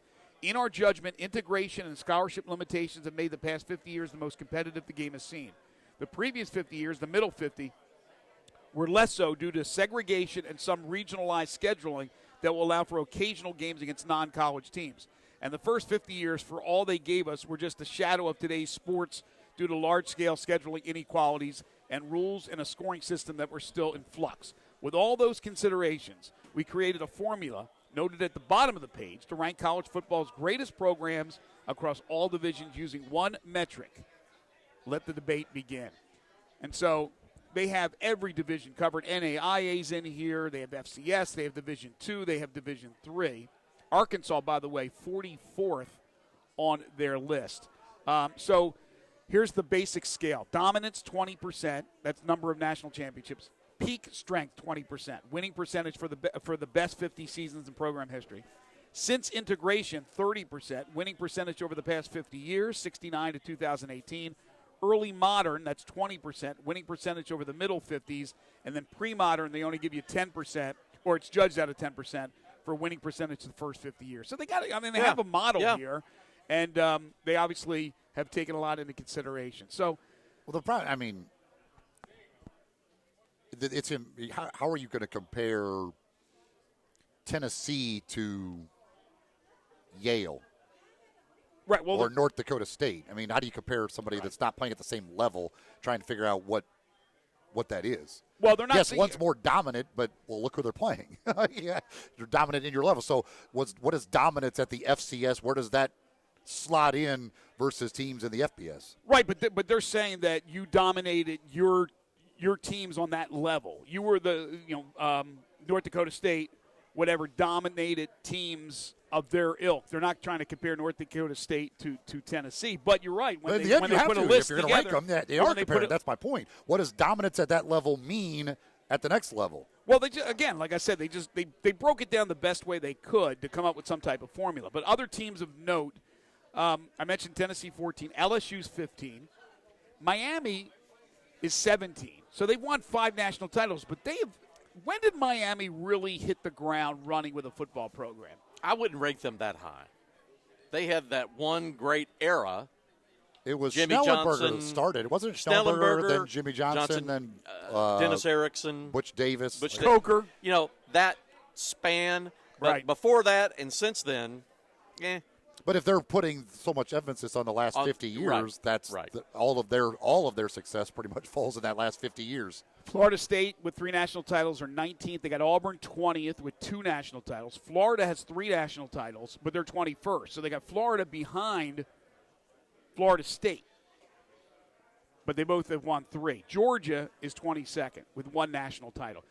Georgia's always a team that seems to be in the mix. 1 national title, though, for their entire history. Is that a little bit of a downer? When you look back at, Georgia's great history with all those players, they've won 1 national title. Well, you have to go back and look at those final polls. How close was how many second-place finishes I bet did they have? had a lot, yeah. Well, see, bowl games. And back in the day when you didn't play it on the field, you were going to a bowl game and somebody else was going to a different bowl game, and then they were left to vote on it afterwards. Right. I mean, that made it, if they would have had a playoff. I wonder if they would have had the playoff. If you had a 4-team playoff going back, let's say this last 50 years, they're putting this 50. If you had a 4-team playoff this last 50 years, how much different the championship numbers would be for all these teams? Well, Georgia's been playing football every year. You got to play or with the schools that would be participating, probably not a whole lot different. No, but because the dominant teams. But would Georgia have more if they were able to play those teams on the field rather than they go play in the Sugar Bowl and somebody goes and plays in the Rose Bowl and now there's just left to a vote, where they would have played each other in some way to decide it. I wonder how different it would be over those years. No, that's a good question. But Georgia's been playing football since the 1890s. But, again, this formula is giving a little bit more emphasis to the teams recently and once integration started. Right. So Georgia, even though just the 1 national title, it's still a top 25 program all time. It's not too shabby. But right behind them is Boise State, which is all based on, I don't know the history going back, but it seems like Boise State's all been in the last 20 years. Right? I mean, I don't remember Boise State being some power 1970s. Started with Dan Hawkins and Chris Peterson. And I mean, they're a spot ahead of Clemson. Clemson's got 3 national titles at 24. So anyway, it's fun to discuss. It's an interesting topic of discussion. All right, we'll take a break. We'd love to hear from you on the First Bank phone lines at 360-8255. First Bank text line 67129. He is back. Harold Grader in another season of the AutoZone Liberty Bowl Inside College Football Hour. And again, reminder, we're here at All-Star Chevrolet. Things have calmed down a little bit, Eli, but still a lot going on. Yeah, still some food. Now it looks like there's spaghetti over there now. Where did that come from? They just keep adding stuff to it. We got more food, more and more food, plus prizes for you to win. We'll be drawing at the end of the hour. Ole Miss Arkansas tickets, Backstreet Boys tickets. Harold really wants those Backstreet Boys tickets. Avett Brothers tickets, Malco movie passes, golf at Fox Meadows or Audubon, $25 of Red Hook Cajun seafood. I'm more of an NSYNC guy. You're more. He was originally considered for NSYNC. JT beat him out. Did you know that Timberlake was? It was close. Did you know Timberlake was in town last night and just did a little cameo performance at BB King's last night? How about that? He's just boom, there he is performing. Just decided to get up on stage and sing for a little bit. That's why Memphis is a great music town. You never know who you might run into. I heard Elvis was performing last night too somewhere. Probably was. There's video of that. Well, the ghost of Elvis. Is that the Hollywood? It's Elvis. Okay, the real Elvis was somewhere. We'll take a break. This is Middays in the AutoZone Liberty Bowl Inside College Football Hour on Real Sports Talk, Sports 56, 96.1 and 87.7. The Peter Edmiston Experience with C.J. Hurts. Weekday mornings from 7 to 10. Only on Sports 56, 96.1 and 87.7. Do you use the expensive blue or yellow pills to charge your sex life? Are you thinking about it? What if we can promise you the same results for less than $3 a pill? If you're paying $20 a pill for the other pills, you're getting taken to the cleaners. Our pills deliver the exact same results for less than $3. You'll save more than $16 a pill for the same results. And right now, radio callers will get 44 blue or yellow pills for $120 with free discreet shipping. You can save more than $700 off pharmacy prices. Charge your sex life now and save a ton of money. Call now and get your 44 pills and save over $700 and qualify for free shipping. Stop overpaying and call right now. 800-218-6473. 800-218-6473. 800-218-6473. That's 800-218-6473. You'll see the dedication in every single step. You'll see it in the smiles when smiles are hard to get. You'll see it in the little things that add up to success. The caring and passion are the things that we love best.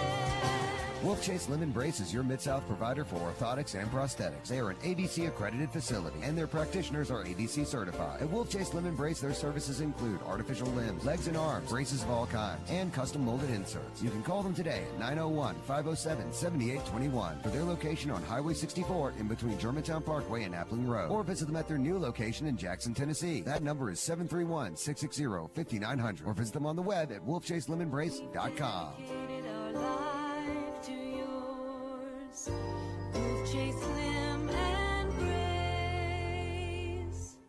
For over 25 years, Sports 56, 96.1, and 87.7 has been bringing you great local sports talk. With 13 hours of local talk daily, we continue to be Memphis's local sports leader. The day starts with Keith Parker and Elliot Wender on the press box from 6 to 7, followed by the Peter Edmiston Experience with C.J. Hurt from 7 to 10. Sports 56 Middays with Greg Gaston and Eli Savoy takes you through lunch from 10 until 1. And then, John Harden brings you Johnny Radio's Happy Hour from 1 to 3.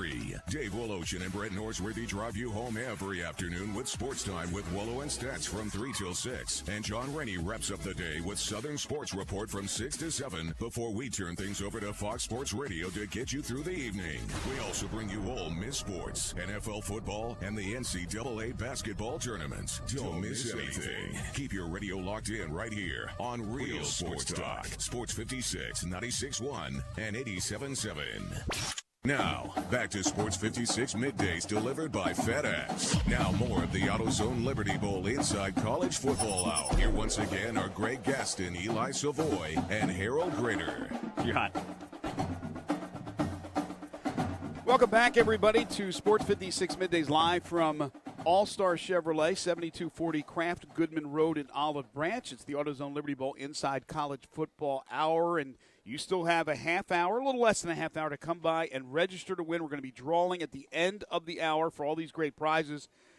Food is still here. The ice cream is the ice cream truck still here? It is. Absolutely. Oh, will the ice cream truck be here for about 10 minutes after we're off the air at 1 o'clock? I'm hoping they'll stay for 10 minutes so we can get ourselves an ice cream. Because everybody deserves an ice cream. This catfish is fabulous. Absolutely fabulous. Cake, and cookies as the well. Hush Puppies are amazing. This is good stuff. Harpo's Fins and Feathers Catering. CateringCatfish.com. But they've got chicken. I didn't do the chicken. I did the Chicken's catfish because I Chicken's love me some catfish. This Man, is, that's good stuff. It's terrific for my physique, as I will probably indulge in a little ice cream or Greg, cookie or cake. Greg, I don't know if you noticed the name of the ice cream vendor, Mr. Softy. Oh, Mr. Softy. Love Mr. Softy. I wonder if he rang the bells coming up here. Like, you know. Ding, ding, ding. Yep.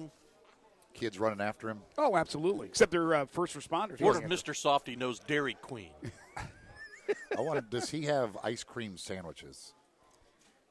We'll have to investigate that during the next break. To be honest with you, Harold, if we get right down to it, your golf tournament is a great event every year. But if you didn't have if you didn't have Turner Dairies out there with the ice cream sandwiches, I really wouldn't care about anything else. I mean, that's really what I play in your golf tournament just to get the ice cream sandwich. I have to feel I understand. It is fantastic, especially when you're hot. When you're hot as heck out there, and you got an ice cream sandwich or a Nutty Buddy, which I love. I have a feeling this is going to be soft serve. Yep, look at the ice cream they're walking around. This is going to be that soft. Oh, that's good stuff. Too. Oh yeah. All right, so let me ask you about this. I don't know if you saw this, Harold, or Eli. You probably saw it, but there's a book coming out, Jim Harbaugh book. It's called Overtime, Jim Harbaugh and the Michigan Wolverines at the Crossroads of College Football. I didn't know we're at the crossroads. But anyway, according to a little snippet from this book, this comes from Forbes.com, he took a shot at the SEC. It's hard to beat the cheaters, he said of the SEC regarding the differences in spending and recruiting. The book is not out yet. It is unclear what exactly he meant, so you don't want to take it out of context, but that's the direct quote. Harbaugh wasn't exactly popular down south. Obviously got caught with a lot of heat with the satellite camps that he was going. But let's just take it at face value, not knowing, again, maybe the intention, but this is going to be in the book. He's taking a shot at the SEC. Is this somebody like what's the saying about calling the kettle black? You think there's nothing going on in Michigan or some of the Big Ten schools or anything up north or anything out of conference other than the SEC? Well, first of all, they're trying to sell books. True. That's number one. That's key. Number two, is that the only quote we really have to assess his attitude? But that came from Forbes, so they're the ones reviewing it. Yeah, but there's just that one quote. Right. That's all I said. Talking about recruiting and what was the other piece of that? Recruiting and financial. Well, the financial, he first of all, Michigan, if I'm not mistaken, what I read, spent the 6th most on recruiting in the nation last year. So he can't act like people are spending more money. They're 6th in the country.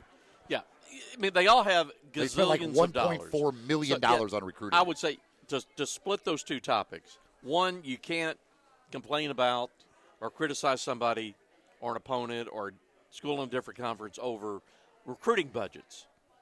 It's all about priorities.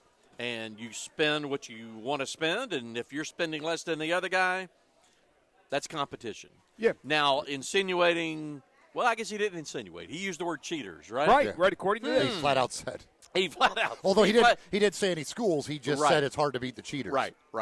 Which is. So then obviously that he lobbed the big bomb in there. Look, they all do what they have to do within the rules or bending the rules or outside the rules. Maybe in some cases outside the rules. Not going to point a finger at anybody. But when you're at that level, they're all doing the same thing. Well, here's the problem when you have comments like that. Number one, though, as you said, they got to sell books. So he's got to have some stuff in there that creates some controversy to make people buy the book. Because otherwise it's like just Michigan fans, and I'm not even sure many Michigan fans really are that satisfied with Jim Harbaugh to buy his book right now. They care about it. You wonder if the book would be as boring as he is as a personality. So he's not exactly Mr. Excitement. But when you throw out things such as, it's hard to beat the cheaters, you just do this blanket statement. So you can always hide behind the fact of like, well, I didn't say any names. But the problem when you do that, this is a lesson that Hugh Freeze learned when he threw out the whole, if you have any evidence, call or compliance. You better make sure you're clean. Yeah. Because when you get caught, that all comes back onto you. Yeah. So, Jim, if you're going to throw out that everybody's cheating, and that's why apparently you think you can't win or whatever, then you better make sure you're clean and don't ever get caught doing anything wrong. And at the top of that list, Eli, I would say is go win. Go win. Because he's got a long way to go. But I think this year, and when we talk about the crossroads, this is where I thought you might be going with Michigan and Jim Harbaugh being at the crossroads. They are, yes. He is. He's got to win. And I think this might be the year they win the Big Ten. There's a lot of people that agree with you. Others that say, we got to see it we don't believe it. But obviously that crossroads quote had nothing to do with Michigan at the crossroads. I don't believe. I think he's talking about college football. Yeah. I don't know what he's referring to. I don't know if he's talking about people starting to decide to not go to the games and rather stay in the comfort of their living room and watch the games. We've talked about this for years now. But as far as the TV ratings, they're out of the roof. College football is still as popular as ever. That's going nowhere. So I'll be curious to see what he means by that crossroads. Obviously, with you, a guy who's planted in the fabric of college football, not only in this area, really throughout the country, I would be remiss if I didn't ask you to maybe give your thoughts on the tragedy for Arkansas State with Blake Anderson losing his wife, Wendy. Yeah. Just terrible news. Yeah, I would just say what an incredibly brave person Wendy has been over these last several years. What an incredible, loving, caring husband that Blake has been. I did text back with Blake the other morning when that news came out. And, we know what kind of a person he is, I guess, first and foremost. Yes. He's very upfront about his faith and his religion and being a follower of Christ. He makes no bones about that. That's part of what he is and what he and Wendy as a family and a couple were. I think that certainly has helped sustain them through all of this. But you couple that being a husband and a father and being a D1 head football coach and doing what Blake has continued to do until, I guess, the night before or maybe the same evening that Wendy actually passed, they had made the announcement that he was going to take a leave of absence. Right. And, I just think, Blake as a person and as a head coach, you look at, because the running joke was when he got to Arkansas State, well, how many years are you going to be? You're leaving after this year, because there had been a revolving door with coaches leaving for bigger opportunities. Right. And Blake, planted the flag there in Jonesboro and at Arkansas State. Wendy, as his wife, certainly, and as a head coach's wife, certainly was a key part of his team and his success and building the program. Just can't say enough about Blake, but obviously want to put the spotlight on Wendy and the incredible courage that she showed. And so many friends, family have been, praying for them and wishing them the best over these last couple of years. I guess it was last season? I lost track of the timeline. During the season last year, or maybe before the season, there was some hope that maybe it was in remission, I believe. Yeah, had turned the corner, and then the cancer came back. But we wish Blake and his family all the best. And it's like any other loss such as this. It's not just the now. It's a month from now, 2 months from now, 6 months from now, a year from now, and being with that family and wrapping your arms around that family, not just in the short term, but in the long term. And I think the world of Blake. I think he's a special person, and he's doing a heck of a job as a football coach. And if I'm not mistaken, I think Blake comes to the Touchdown Club here in just a few weeks, and we look forward to seeing Blake, and we wish he and the Red Wolves all the best. But, well said. Being what he's Absolutely. been through,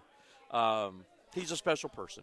So we had news earlier about Arkansas State. We were talking about this. According to Brett McMurphy, Ohio State has added Arkansas State as an opponent in 2022. $1.8 million is what Arkansas State will take home. And I said, I just don't understand schools that don't want to be – like, I understand it's kind of like a negative thing, derogatory term to be a bye game. You'd love to be, hey, let's home and home. But if you're a group of five, you're not getting a home and home at Ohio State. But to be able to play Ohio State, make $1.8 million for your program, and yet it doesn't affect you in the least because Arkansas State is always competitive to try to win their conference. Absolutely. And always goes to a bowl game. Absolutely. I don't know why teams are not more teams are apt to want to be a bye team once in a while and make that type of money. Greg, I would say every program is a little different in that, when you get behind the closed doors and you really hunker down with your president, your AD, your head coach, what are the realistic goals? What are you really playing for? obviously there is a group of schools at the upper elite level that goal number one is we're playing for national championships. Yep. Then there's that second tier of schools that are like a Memphis, who is wanting to win a conference championship with the hope of being that group of 5 best of and getting into that New Year's Six. And then you have that next level below that of schools that know that they have no shot, realistically, of playing in a New Year's Six, but they're winning for conference championships and a bowl trip. And when it comes to situations like this of Arkansas State going to go play at Ohio State, I see it from 2 perspectives. One, the money that you need for your program and to make your program better and to help facilities and whatever else is in your program that benefits your student athlete. And it's not just football. You use those dollars across your entire athletic program, men's and women's athletics. And then 2, to give your kids on that football team, and hopefully they'll take the band, don't know, but it's giving your student athletes and maybe the kids that are in cheer pom band an opportunity to go experience a game at Ohio State. That to me is what a lot of college football athletics or college football is about, and college athletics in general is about those experiences. And again, it goes back to me as you segment college football. At the end of the day, what are you really trying to accomplish, and what are your realistic goals?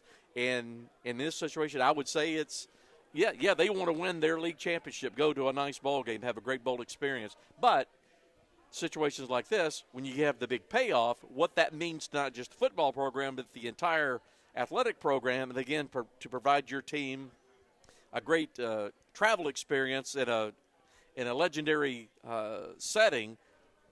That's what it's all about. Well, I would. Here's the question I would have, and I don't know. By the way, well said. I mean, the way the different divisions there, if you will. If you were to ask those players at those schools, do you like the idea of going to play one of these games? Do you like the idea of the experience of getting to play at Ohio State, where you're basically being used as a sacrificial lamb for the school to make $1.8 million, which you'll see none of? I don't know. Maybe players will say, I don't care. I like the idea to go play at Ohio State, something I'm never going to get in my life. I want to go do it. Or would they say, you know what, I don't want to go get beat by 60 so that the school can make a bunch of money. I would rather play a game we can win. I would say more players would want to challenge. Yes, I'm with you. Right? I think media guys would say what you say about being a sacrificial lamb and we're going to get our tails kicked. I would say the competitive nature of any athlete is going to be, I want to go play the best. I want to compete against the best. I want to show that I can compete at that level. I don't get to do that every week because of the conference competition. We are where we are. Right. No criticism of that. Right. But to be able to step on the field and go compete against elite athletes, I think any competitive athlete, no matter the sport, is going to say, I want to compete against the best, and here's a chance for me to do that. Here's another thing, and I know we have to take a break. Going back to what you had just said, Harold, about the breaking down and what do you want to get? What are you trying to accomplish? Back in the day, and I'm not going that far back, before the Tigers run right now, which has been tremendous, where they have a chance to win a conference championship every year under Fuente, now Norvell, and the trajectory is moving forward. Go back to even the pre-return to the bowl in 2000. What was it with D'Angelo when they finally went to the New Orleans Bowl? 05, somewhere in that neighborhood. 2003 or 2004. Okay, something like that. Yeah. Okay, and then obviously when Tommy left with the speech and put the money into Okay, back then to me it made perfect sense that if Ohio State offered you probably a little bit less than what they're offering now, let's say $1 million. It made sense to me because I remember there was the story that I think RC turned down a chance for Memphis to go and make, maybe it was $750,000 to play Ohio State. And he said, we're not going to be anybody's punching bag, kind of like what Eli was alluding to earlier. And I thought back then, because I said it on the radio, I go, it doesn't make sense to me. Memphis is playing in Conference USA. It doesn't affect winning Conference USA. Right. There was no playoffs, so there was no group of 5 representative in the New Year's Six. That back then didn't make any sense to me. They didn't have a lot of money for their program. Why not go and get a check? But now it has changed. First of all, they're making more money. It's not SEC or Power 5 money. As you said, if you're going to get to that group of 5 representative, you can't afford to lose a game because it may come back to haunt you, right? In the end, like let's say Boise State runs the table, wins the Mountain West. Right. You win, you're American, but you have the loss to, even though it was expected to Ohio State, there's a blemish. Maybe you don't get that. So there's goals are a little bit different now. The other thing is, and I'm sure you feel this way too, because the new AD coming in, Laird Veach, has all that Power 5 experience. I don't think they're going to want to be anybody's, Eli's term, sacrificial lamb, which is a correct term. Well, we'll see. They haven't articulated that. No, they haven't. And one thing that I will point out now, at the University of Memphis, the top – well, first of all, the president is a football guy. That's a plus. Yes. Number 2, the AD is coming from a Power 5 background, having been at K-State, Florida most recently. The number 2 guy in the athletic department, Jeff Crane, coming from a Power 5 background as well. Right. So the AD is a former football player. So you you've got get more football. Right. So you've got the two top guys in the actual athletic department of having come from that environment. They know what it takes from every perspective, from budgeting, fundraising, commitment to facilities, all the way from A to Z of what does it take to compete at that level. And I think that's a good thing for the University of Memphis, not just football, but in all sports. And you got 2, for the first time in a long time, maybe ever, 2 young guys that are up-and-comers in the industry but have that Power 5 background of they know what it takes. And I look for them to bring that with full force in the coming years at the University of Memphis. And I think those were 2 great hires. Kudos to Dr. Rudd and the groups that brought those 2 young men to the University of Memphis. As a Tiger alum and fan, I'm excited about it. And basketball is going to do what basketball is going to do. Penny's going to be Penny. As I look at the business side of things, still the area of most growth and where they can bring more revenue in for down the road that you're not getting now, it's still football. That's where the growth potential is for fan engagement and revenue generation. And I think they're, with a dynamic young head coach in Mike Norvell, I think they're in a great situation to do bigger and better things. And I think the Tigers will get there.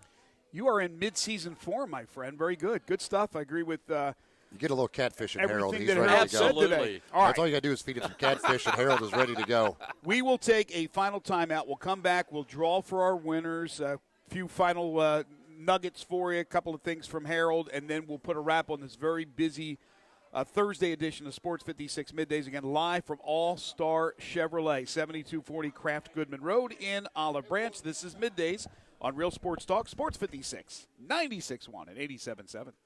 Sports 56 now has 2 FM homes. You can now find Hey, you guys doing one final thing today? 96.1 as well as 87.7 on your FM No. dial. Okay, just want to make sure. Hey, hon. Hey, babe.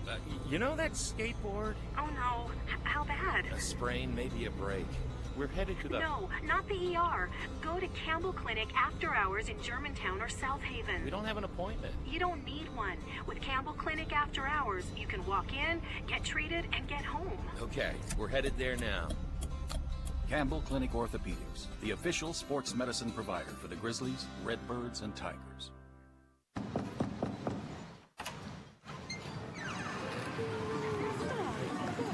wish we could stay here forever. We deliver olives, Greek sandals, and everything you need to relive that perfect trip to the Mediterranean.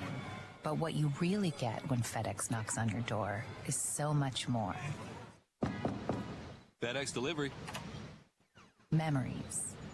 What we deliver by delivering. Come to Holly Chevrolet in Marion and get a sizzling summer deal. Right now, get 20% below MSRP. That's over $9,000 off MSRP on the strongest, most advanced Silverado ever. The all-new 2019 Chevy Silverado Double Cab LT. All 2018s must go. Get a 2018 Malibu for as low as $22,995. Stop by today and check out Holly's largest selection of new and pre-owned cars, trucks, and SUVs ready for you to enjoy. And at Holly Chevrolet, it's a no-pressure, no-hassle environment. As a matter of fact, there's no badgers and never pay a dock fee. Find new roads at exit 14 off I-55 in Marion, just 15 minutes from downtown Memphis. HollyChevrolet.com. 2019 Chevy Silverado Double Cab LT. Stock number M3580. 2018 Chevy Malibu. Stock number 28155. All discounts, rebates, and incentives are included and applied. Plus qualified finance with GM Financial and for $99 or newer GM product. Prices don't include tax, title, or registration. Take delivery by 83119. See your Freeze House. Duncan Williams Investment Bankers presents Toby Keith at Live at the Garden Saturday, August 31st at the beautiful Memphis Botanic Garden. One night, Toby Keith, all the hits. With opening act High Valley. Tickets on sale now at Ticketmaster.com. For more information, visit liveatthegarden.com. Doors open at 6:30. Show starts at 8:30. Also presented by FedEx, True Green, Infinity of Memphis, Regions Bank, Radiance, Pro Show, Mahaffey Tent, and PDR. That's Toby Keith at Live at the Garden Saturday, August 31st at the Botanic Garden. It's summer, y'all, and you know the drill. It's time to stay chill and get your fill of all the cool games that you'd like to see. The August Instant ones from Tennessee. You could scratch a blackjack for just $1. Win 20 grand on a payday multiplier. Big Orange 8s could take your cash even higher, but not like $1 million mega multiplier. That's no joke, these are the ones. The August Instant games that are tons of fun. Brand new from the Tennessee Lottery. Game-changing fun, just play responsibly. Now, back to Sports 56 Middays delivered by FedEx. Now more of the AutoZone Liberty Bowl Inside College Football Hour. Here once again are Greg Gaston, Eli Savoy, and Harold Grader. Had a little bit of food during the break. Oh, it's delicious. Can't wait to dig into it after we wrap up the show in just a few minutes. But we want to thank everybody out here at All-Star Chevrolet for having us out. And, of course, Harpo's Fins and Feathers Catering. Want to recommend them.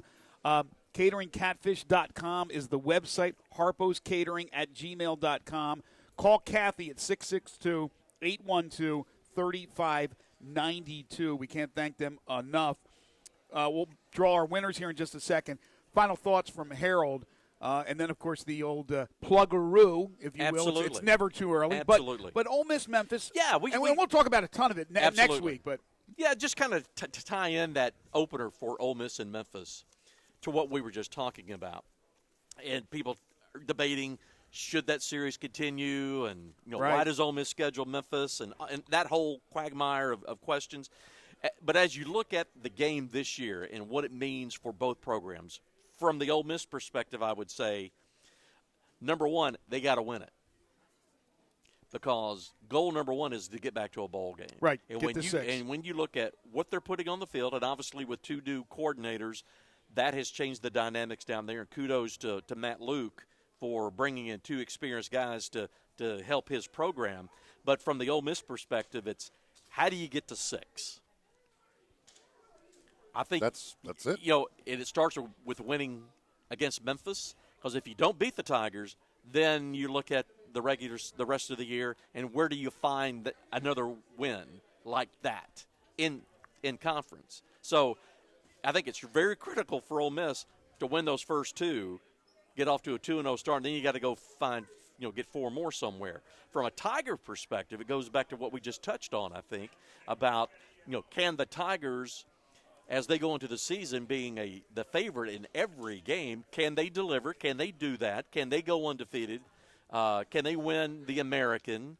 And if they do all of those incredible things, then you got to think they have positioned themselves to get that New Year's 6 bid this year as the highest-ranked group of 5.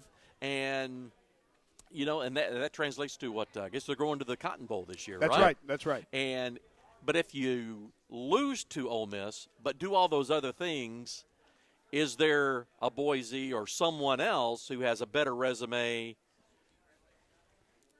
You're looking over your shoulder. As you compare, right? but But a win over Ole Miss, an SEC school, that's a big feather on your resume as you try to be that highest-ranked Power 5 or Group of 5 team this year. Yeah, your point's well taken. I said this at the St. Louis Church Men's Club thing on meeting on Sunday night.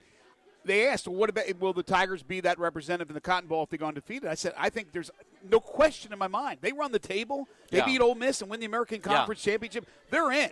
But you're right. They lose to Ole Miss. Can they still get in? Yes, but they're looking over their shoulder, watching what's happening at the Mountain West, watching what's happening elsewhere in the Group of 5. Harold, what's the phone number, the website? Yes, indeed. The world headquarters of the AutoZone Liberty Bowl. Give us a call. 901 if you're calling long distance. Now, of course, we're on the World Wide Web, aren't we? That's right.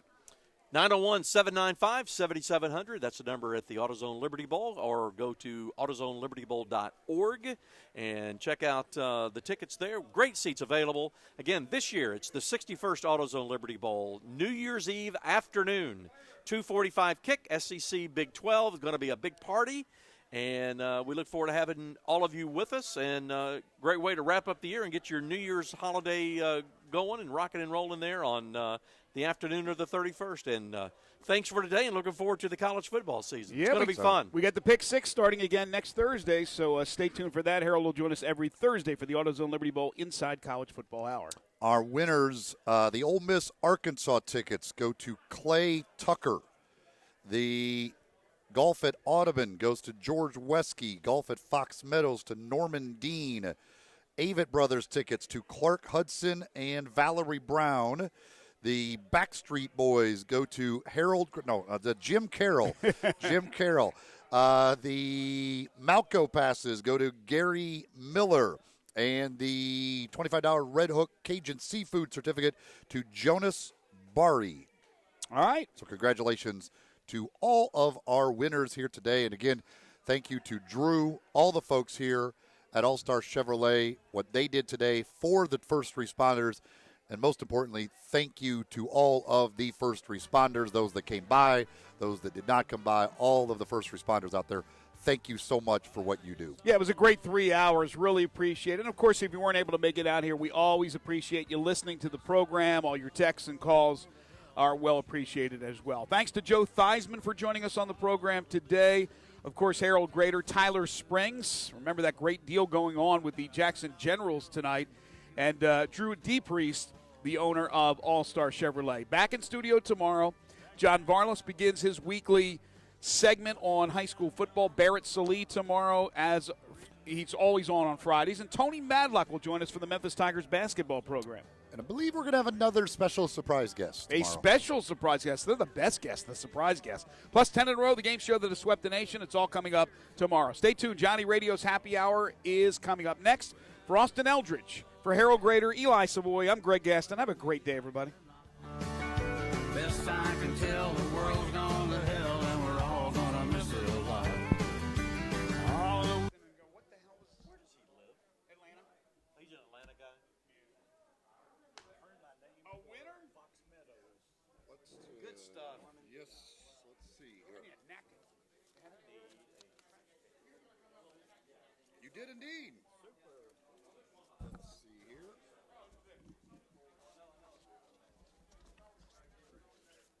There you go. Thank you, sir. Enjoy. Good stuff, Eli. Thank you, Harold. You got the Brothers Friday night? Brothers Friday night. He doesn't even know who his starting quarterback is yet. Really? Yeah, they got two guys. Are either of them any good? One's a sophomore. He looks the part. Big kid. He's his dad played in the NFL. Oh, really? Who is that? What's his name? He's actually a real interesting story. His name is Ashton Strother. His dad, Strother? Strother, S-R-O-T-H-E-R.